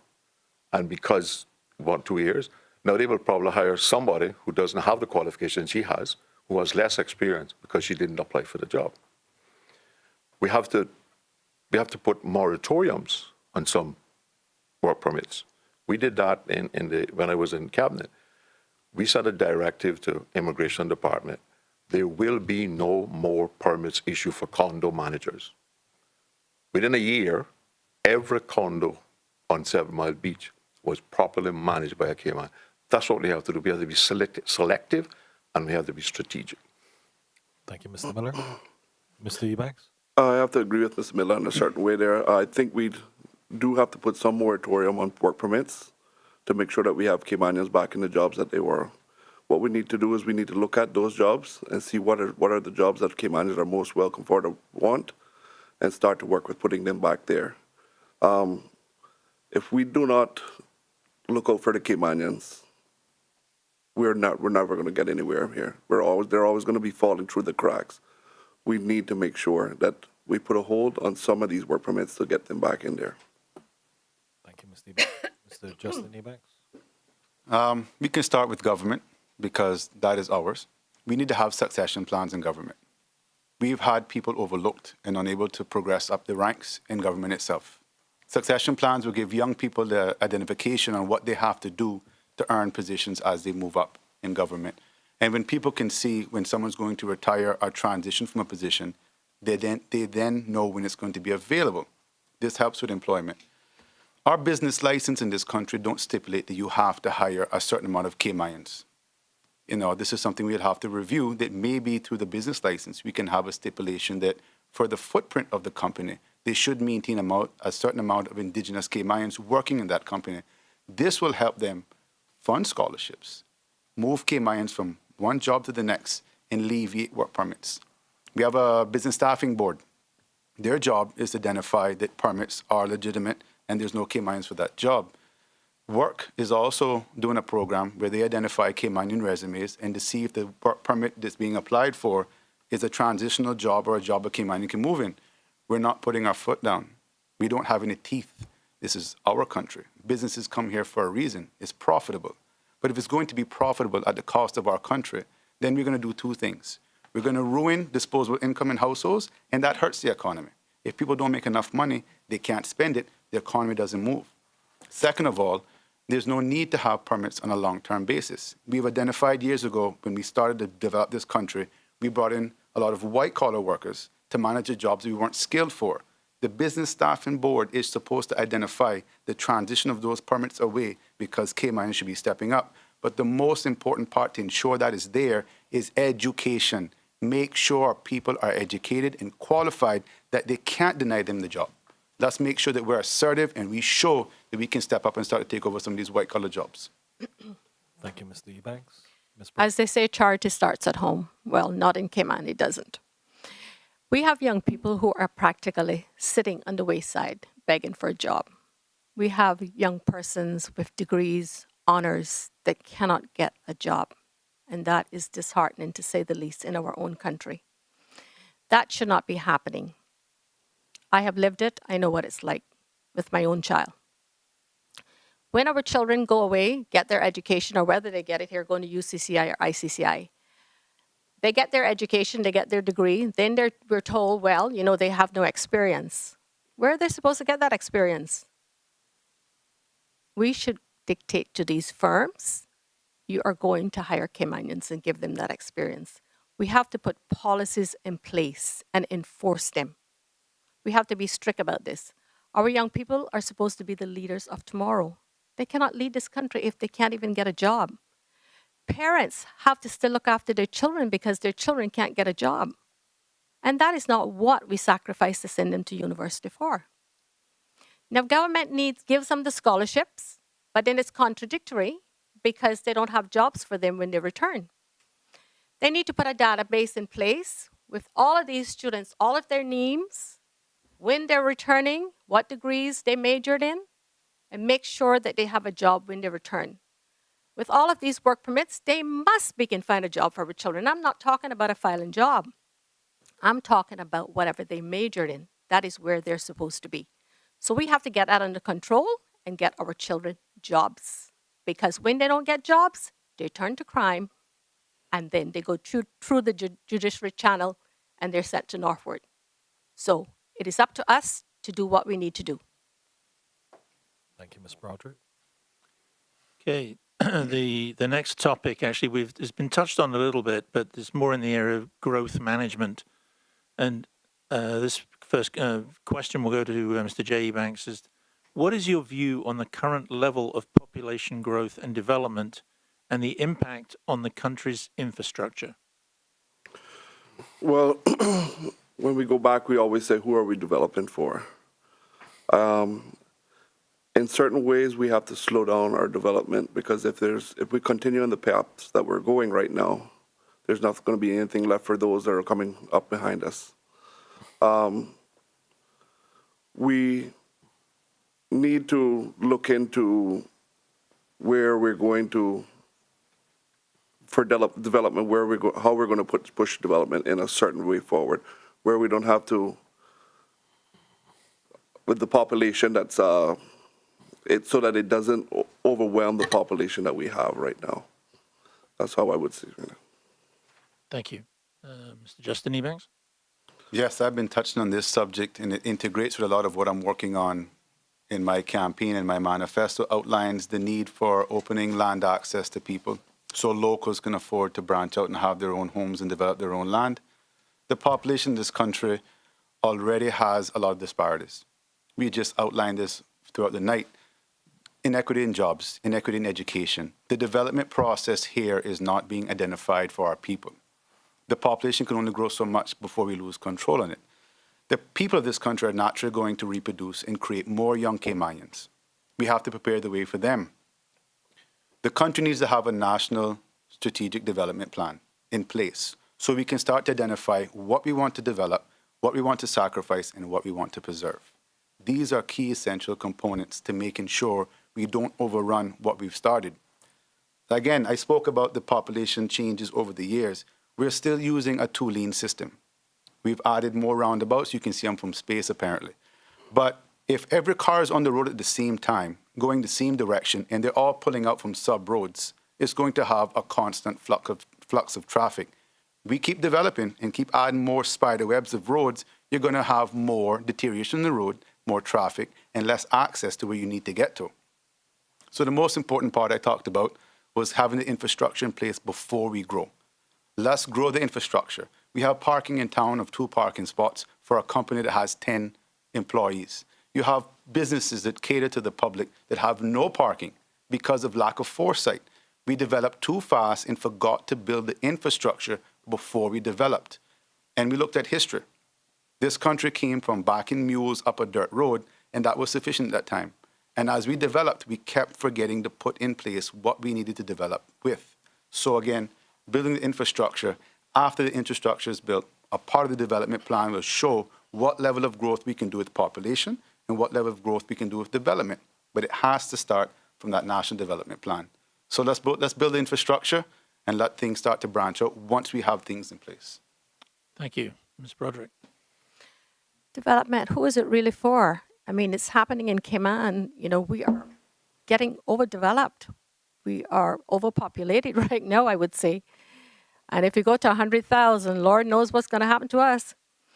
But all of the development, with all of the condominiums that are going down, you know, these are condominiums that are not, our children can't afford those. We can't afford those. Who are they for? It's certainly not for us, for sure. So we have to be cognizant that sometimes our country can become overdeveloped. And when you look at it, this is not why people come here to see all of these condominiums. They come here to see a unique island. So we have to be very careful with the overpopulated country that we have and the overdevelopment. Thank you. Mr. Miller? As I said earlier, the greatest danger to this country right now is this preposterous proposal to grow the population to 100,000 people. And you know what I found interesting is the same people and the same economic forces that are asking us to go to 100,000 now were the same people who in the 80s were asking us to go to 60,000. Exact same people. It may be one generation of the family down the road. And what do we have? We have the 60,000 people now, you know. What effect has it had on all of us? Quality of our life is low. Caymanians are deeper in debt. Crime is higher. Infrastructure is overloaded because there's no planning. If you look at the population growth of this country, if I live to be as old as my father was and he died, we will have doubled the population of this country 4 times in my lifetime. No country in the world can sustain that. Up until 2000, there were more Caymanians born than we were importing through status. Post 2000, every year we have granted more people status than Caymanians born in. That's a recipe for disaster for Caymanians. And there is no good that this country can get from going to 100,000 people. We have to manage it. But we can't manage it if the country is on a course that any inward investor comes here, we're willing to buy their investment into the Cayman Islands by giving them 30 or 40% through concessions to the cost of their development. If we have a company that comes here and they need the people of this country to invest 30 to 40,000 into their project through concessions, we don't need them. We don't need them. All that is going to do is complicate the infrastructure. And the very funds that we need to provide the infrastructure for this overpopulation, we're giving away today. Thank you. Next round, we'll start with Mr. Justin Ebanks. We touched on the elderly previously, but this one is going to delve down a little bit further. Elderly assistance. Would you recommend or support additional programs to assist the elderly population in Northside and the Cayman Islands in general? If yes, please elaborate. Yes, these are the people that built this country. Our forefathers went to sea with no education. And guess what? They went to sea and they learned a trade. They brought it home. And their message was always build for the next generation. They sacrificed for their kids, and I'm a product of what they sacrificed to do. My grandmother brought my father into this world, provided for him, made sure his life was better so he could provide for me and create me. This country needs to have more programs for the elderly, not just because it sounds good politically, but I had to witness my 90-year-old grandmother getting bathed, and I had to help bathe my grandmother at 90 years old. That was not something an adult male wants to have to go through in life. Emotional. You have to take your home and convert it for handicap access. You have to put in ways to help these elderly people, not because they can't help, not because they want you to, they can't help themselves. When Caymanians once upon a time had less stress and less bills, they could give more to the elderly. But you cannot expect me to produce for myself, my child, and have to take my grandmother on board or my father on board because it's going to deteriorate my wealth, my household, my health. You have people in their 60s who have parents who are unwell and they're unable to help because physically they're not fit. Having institutions and facilities to be able to help these elderly people will also give back to the younger people. It'll be a focal point for us to have stories, history lessons, culture passed down, and what we can do is integrate the kids and the elderly. It helps with education as well, because a lot of our younger people don't know where we came from. You cannot appreciate what this country has done and who we are if we don't know where it comes from. To protect that knowledge and wealth, we have to protect the elderly. I spoke about a program to try to help the elderly learn about technology, and I taught my grandmother, that is still living, how to download Netflix. It was comical at one time, but she is now able to download softwares and apps. It gives us a chance to communicate because she can use WhatsApp. I get to see my grandmother miles away because we were able to teach each other. She taught me how to cook. I taught her how to use Netflix and WhatsApp. Thank you, So these institutions will help take care for the elderly, and will also help grow the next future to be able to have a way to fall into when they grow into the older years. Thank you, Mr. Ebanks. Ms. Broderick? I agree with Justin. Those are the people that sacrifice for us to become what we have become. So we have to give back to them and make sure they're taken care of. If we had an elderly home in Northside where these people could at least go and get the daycare that they need and be involved and be interconnected with each other and collaborate with each other, it would help them a lot. Also, the programs could be put in place there. They could do things together. You know, they could play cards. I just think that these people need more than just lying at home in a bed and the helper's there while the daughter, the son, or whoever goes to work comes back at night, don't really see the person. And I know this because my dad lived with me, and I used to get home at night. And, he's gone to bed. So I think that, yes, these elderly people do need more programs put in place for them to be able to see each other, be with each other, and people to care for them. They need the care, and I think we need to have a different system than cynical to actually get the care that they need. Thank you. Thank you, Ms. Broderick. Mr. Miller? Thank you. The people in Northside and the elderly throughout this country, the way this country treats its elderly is a national disgrace. I have done 6 surveys amongst the elderly in Northside over the last 10 to 15 years. At no time have any of them wanted an old people's home in Northside with live-in facilities. The great fear is that their children or grandchildren are going to sign them off into an old people's home and forget about them. What the elderly people in Northside want is more company. They want more opportunities to interact with each other. They want daycare programs like what we are currently providing at the Civic Center.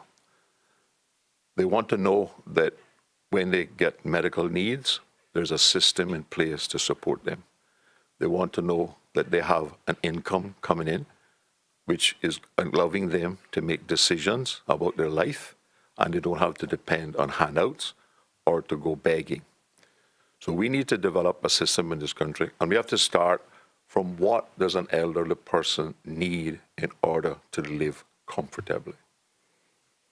And if we determine that's $1,500 a month, that's what the government has to provide. And we have to find a mechanism by which to fund that. Now, if we determine that's $1,500 a month, but a person has a little apartment that they're renting for $200, or they got a small pension of $200, then we only need to give them $1,100. But we need to be able to provide them with the resources that they can pay their own electricity, pay their utilities, feed and clothe themselves, and have a little disposable income for their own entertainment. And then we need to have programs in the district, at the district level, that allows the elderly to interact with younger people. When we have the school come across to the Civic Center to interact with the elderly people, it's just a joyous occasion for both parties. Thank you, Mr. Miller. Mr. Eubanks? Well, I think all of us do agree that we need to have an elderly people home in Northside. I have to disagree with Mr. Miller on that one. I remember one of the biggest meetings I think Mr. Miller ever had at the Civic Center. It was packed. The people voted on which 3 different drawings that he had that day.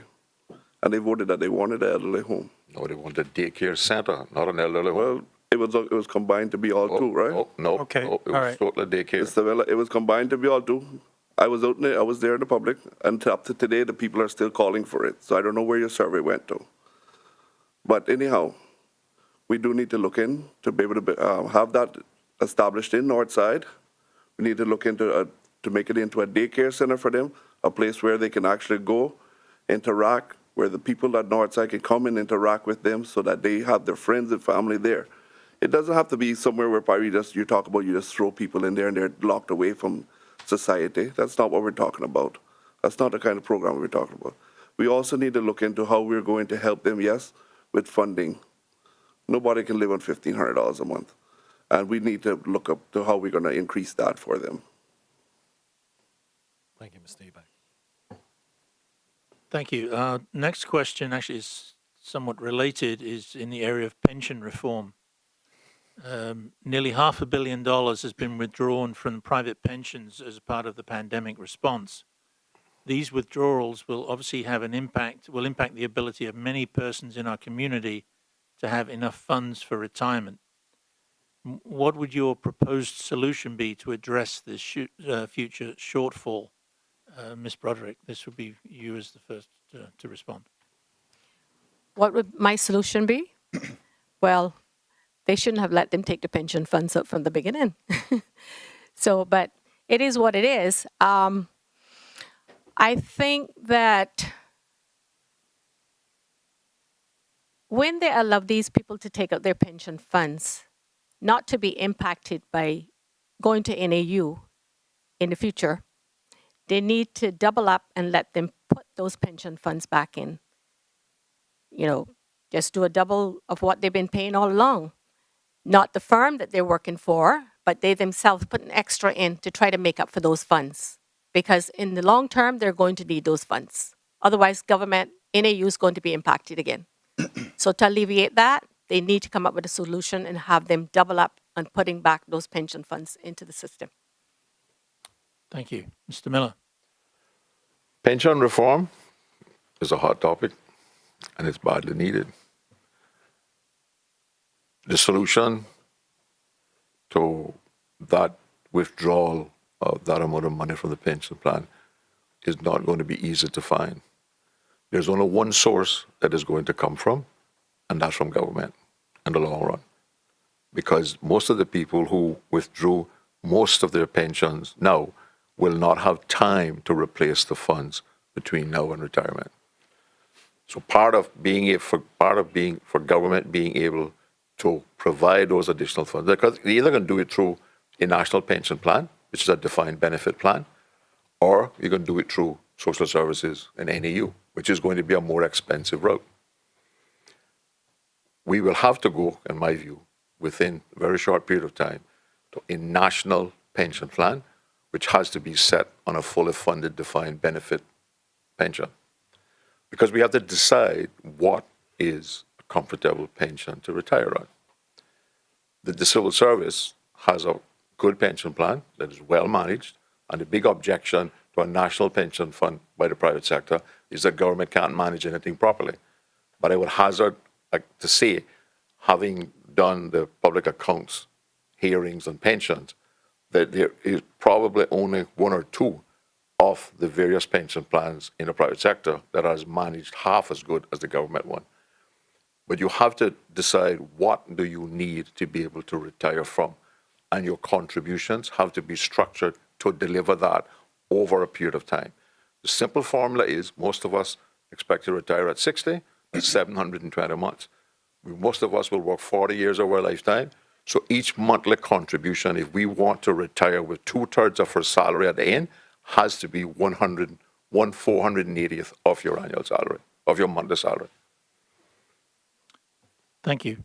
Mr. J. Banks. I agree with Mr. Miller there. We need to go into a national pension plan. But what we need to do is make sure that we change the laws where we can have our pension invested back into the Cayman Islands. It's been sitting overseas for too long, and it doesn't make anything. Never goes up, never does anything. We need to be able to make it where our government can actually use funding from the pension plans to be able to do large capital projects in this country so that you can actually see a return on your pension at somewhere down the line.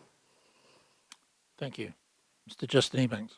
Yes, thank you. The actual question was, these withdrawals will impact the ability for many persons in the community to have enough funds for retirement. The government should have given civil servants a drawdown from their pension. Let's be realistic. Those pension withdrawals kept the economy afloat. Let's use easy numbers. You make $3,200 a month and you pay 10% pension. That's $320 a month. 12 months in a year, that's $3,800 a year. If you work from 18 to 65, that's 47 working years. 3,800 into 47 working years would give you a pension of $180,000. If they give you $1,200 a month, guess what? 1,200 into 180,000 gives you 12 years of pension.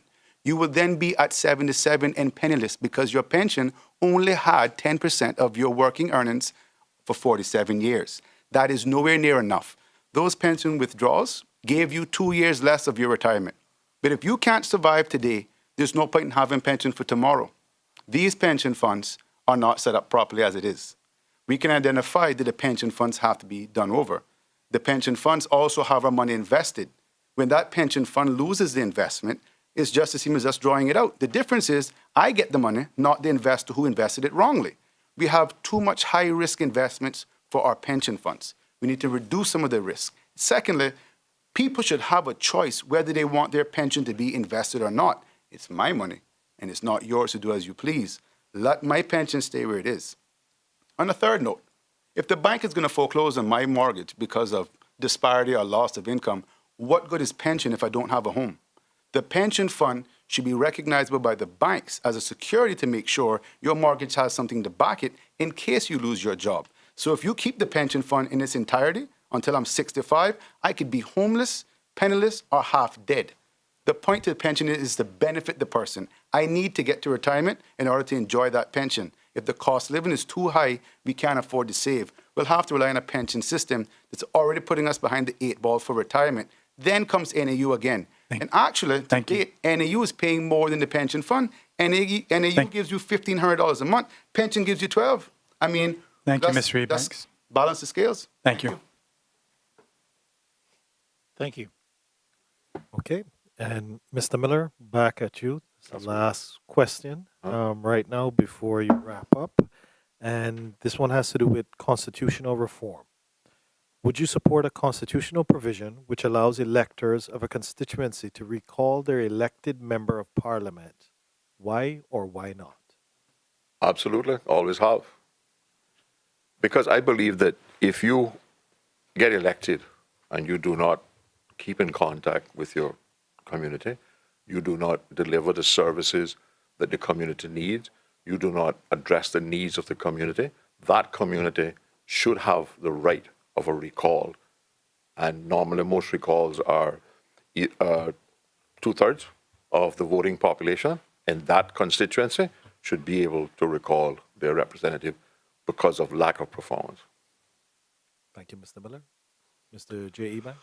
I do support a recall for members of Parliament, but I also do support a runoff because I don't see why somebody should be in Parliament that only gets 30% or 33% of the voters. You should at least have to get at least over 50% to represent them. So I think we should have a second runoff in case of things happens like that. Thank you, Mr. Ebanks. Mr. Justin Ebanks? Thank you. Our Constitution will have to be addressed going after this election. We have to have a proper code of conduct and ethics in our Constitution. So when members of Parliament do cross a certain line and do have issues, this will come into effect. You should be able to recall members for crossing a certain code of conduct and breaching a certain part of the ethics that comes with Parliament.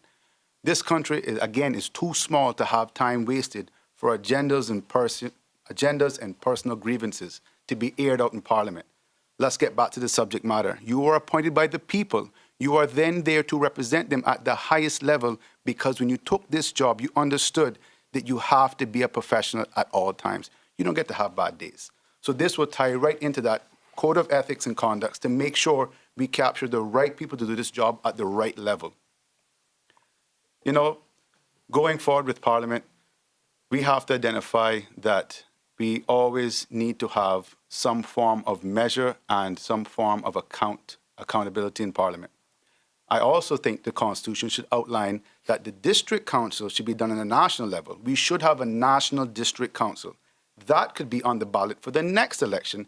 We should then vote for our candidate for the district, and then we vote for the district council leader for that district.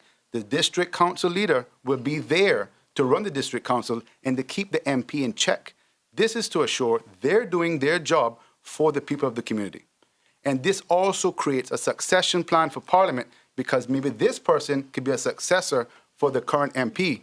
We have to start thinking of passing on the political baton to the next generation, and this ties into that. This country is too small to think small, but we've grown enough to have term limits, to have the ability to replace people, and to make sure they're doing their job for the right reasons and for the right people, and that's the people of this country. Thank you, Mr. Ebanks. Ms. Broderick? I do recall I do support a constitutional reform for the recall of members of Parliament, because if a member is not doing their job according to what the people put them there for, to meet the people's expectations, then they should be held accountable and a recall should be done. Thank you. Thank you. Well, thank you very much, candidates. We've gone through all the questions. We're now going to take a short commercial break. And when we come back, each of you will have 2.5 minutes to deliver a closing statement. Stay tuned. Behind Behind everything we do is a promise. Better. Better because we care, because we all have a common goal: to be better at cooking, to be better at eating right and taking care of ourselves, to live in a better community, to just feel better. Today and tomorrow and the next day. Do it for you. Do it for them. Do it to prove something to yourself. Do it to carry on a family recipe. Or just because. But when you aim for the stars, better just works. We're Fosters. And we're better. Because of you, because of them, because of this place. And because we care.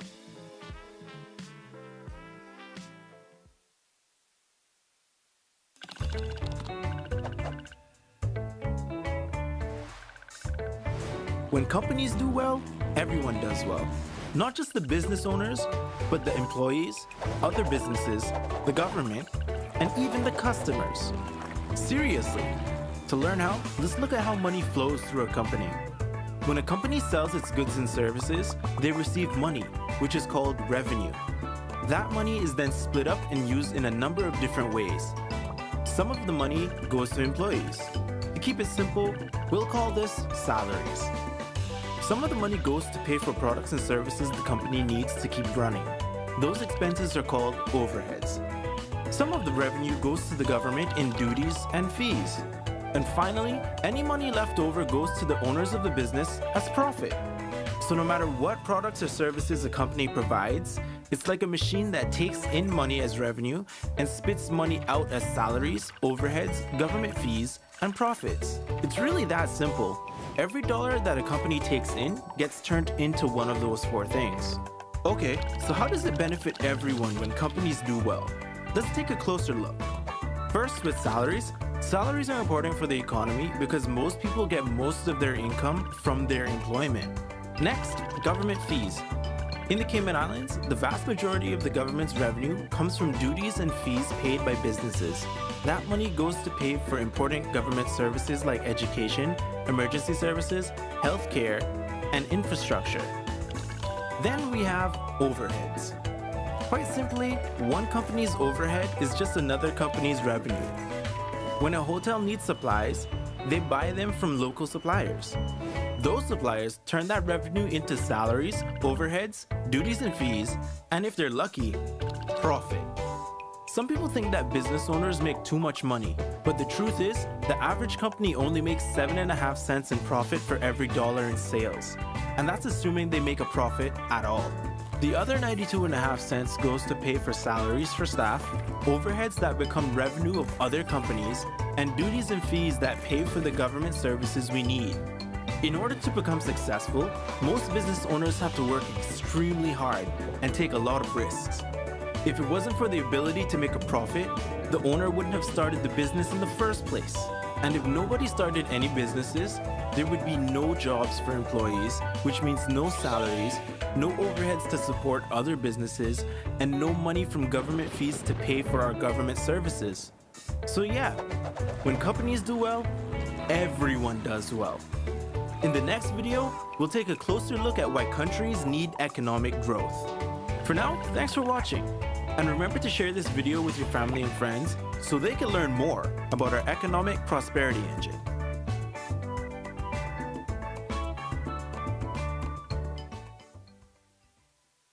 Welcome back to the Chamber of Commerce Candidates Forum for the District of Northside.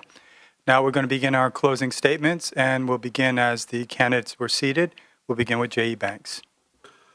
First off, let me thank you all, the chambers and all of your sponsors, for having us here tonight. It was a great pleasure to be here, to be able to hit all the topics that you guys have and that the people sent in. My fellow people of Northside, I have to say to you all, you know all of us. You know what we're capable of doing. You know who's been there for you all. What I'm asking for you all is that I think it's time for us to elect an action man, somebody that gets things done, and I'm that person, right? To get what needs done for Northside. So I want to, April the 14th, when you go out, Make sure you carry somebody with you. And vote number 2, J.E. Banks. Mr. Justin Ebanks. Thank you. This job is going to entail a well-rounded aspect of business, community, country. This job is going to entail public speaking. This job is going to entail a lot of work. And it's not going to be done just by the candidate alone. I will need every single Northsider, every registered voter, every non-registered voter. The people of this country, I will need everyone's support to bring about change and betterment for us all. I cannot do it alone, and you need to have representation in order to have it done. I will be your voice. I will be your champion. I will find and continue to build solutions for you, but I want us to do it together. This election, this process is just that. It is just a process. The end result will be how we work together, roll out the solutions, and create betterment for us all. In order for us to have a future, it has to start now. I'm going to apply new solutions to old problems. I'm going to find solutions for current problems. And we are going to do this together, and we are going to steer the way forward. I'm asking you all to please vote and support for me this election so we can have it done, so we can create it, and so we can have a future. I want to thank you all. I want to thank the chambers, and God bless everyone. On April 14th, the election day, please give me your support, your vote. We can do it. Ms. Deborah Broderick. Firstly, let me thank the Chamber of Commerce for having me. It has been enlightening, all of the issues and all of the aspects that we have to deal with for our country. There's much work to be done and policies to be set in place through Parliament. Northsiders, let me say to you, I am up for the challenge. I am ready to work for you and steer a new course together. Give me a chance and I will prove myself. Because when a woman wants to get something done, she's going to get it done. So I am asking for your support on April the 14th, and I look forward to working with you. Thank you. Mr. Ezra Miller. Also, let me thank the Chamber for this opportunity. But more importantly, I want to thank the Northsiders for their support over the years. We make a good team. Let's keep this team together. We have accomplished much for Northsiders and all Caymanians. I am asking Northsiders to vote for me, Ezra Miller, so we can continue to cherish and improve our Northside together. Not often is one criticized for having too much experience and education for a job, so they need to be removed. Northsiders and Caymanians, you know you can count on me. I will continue to represent you with honesty, dignity, integrity, and courage. As Dr. Neela Panton said, and I quote, Ezra is the most erudite and eloquent politician in the Cayman Islands who is incapable of graft or dishonesty. Or, in the words of A. Chisholm, I endorse Ezra because of his principles of honesty, integrity, ethics, and hard work. It is also my belief that the district and the country need someone with strong political leadership and experience at this time. Or, in the words of Miss McKenna Anderson, and I quote, I support Ezra because he's honest, straightforward, a family man, and attends church, and because he cares about the seniors. Northsiders, we can be proud of our accomplishments and our record over the last years. Through our own brand of participatory democracy, in spite of the PPM, Unity, coalition government doing all they could to slow us down. When elected on April the 14th by you Northsiders, I pledge to continue to practice participatory democracy, to allow everyone to be involved in the governance of Northside and the Cayman Islands. Thank you all, and good night, and may God continue to bless each of us and our beloved Cayman Islands. I'd like to thank all the candidates. Thank you very much for responding to these questions. And I'd like to turn it over to the President of the Chamber of Commerce, Mr. Michael Gibbs. Thank you, Will. On behalf of the Chamber Council and staff, I would like to thank the Northside candidates for participating in this evening's forum. I trust that the forum will help Northside voters to determine who to vote for when you go to the polls on April the 14th. I would also like to thank Foster's for their major sponsorship of the Chamber's candidate forums, as well as Affinity, Bodden's Legal and Corporate, and DART. Please join us tomorrow evening as we welcome the candidates for the constituency of Prospect, Austin Harris, Michael Miles, and Sabrina Turner. Thank you for tuning in, and I hope you will join us tomorrow evening at the same time. Good night. Behind everything we do is a promise. Better. Better because we care, because we all have a common goal: to be better at cooking, to be better at eating right and taking care of ourselves, to live in a better community, to just feel better. Today and tomorrow and the next day. Do it for you.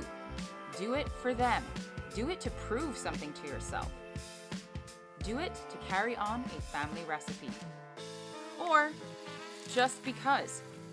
But when you aim for the stars, better just works. We're Fosters. And we're better. Because of you, because of them, because of this place. And because we care.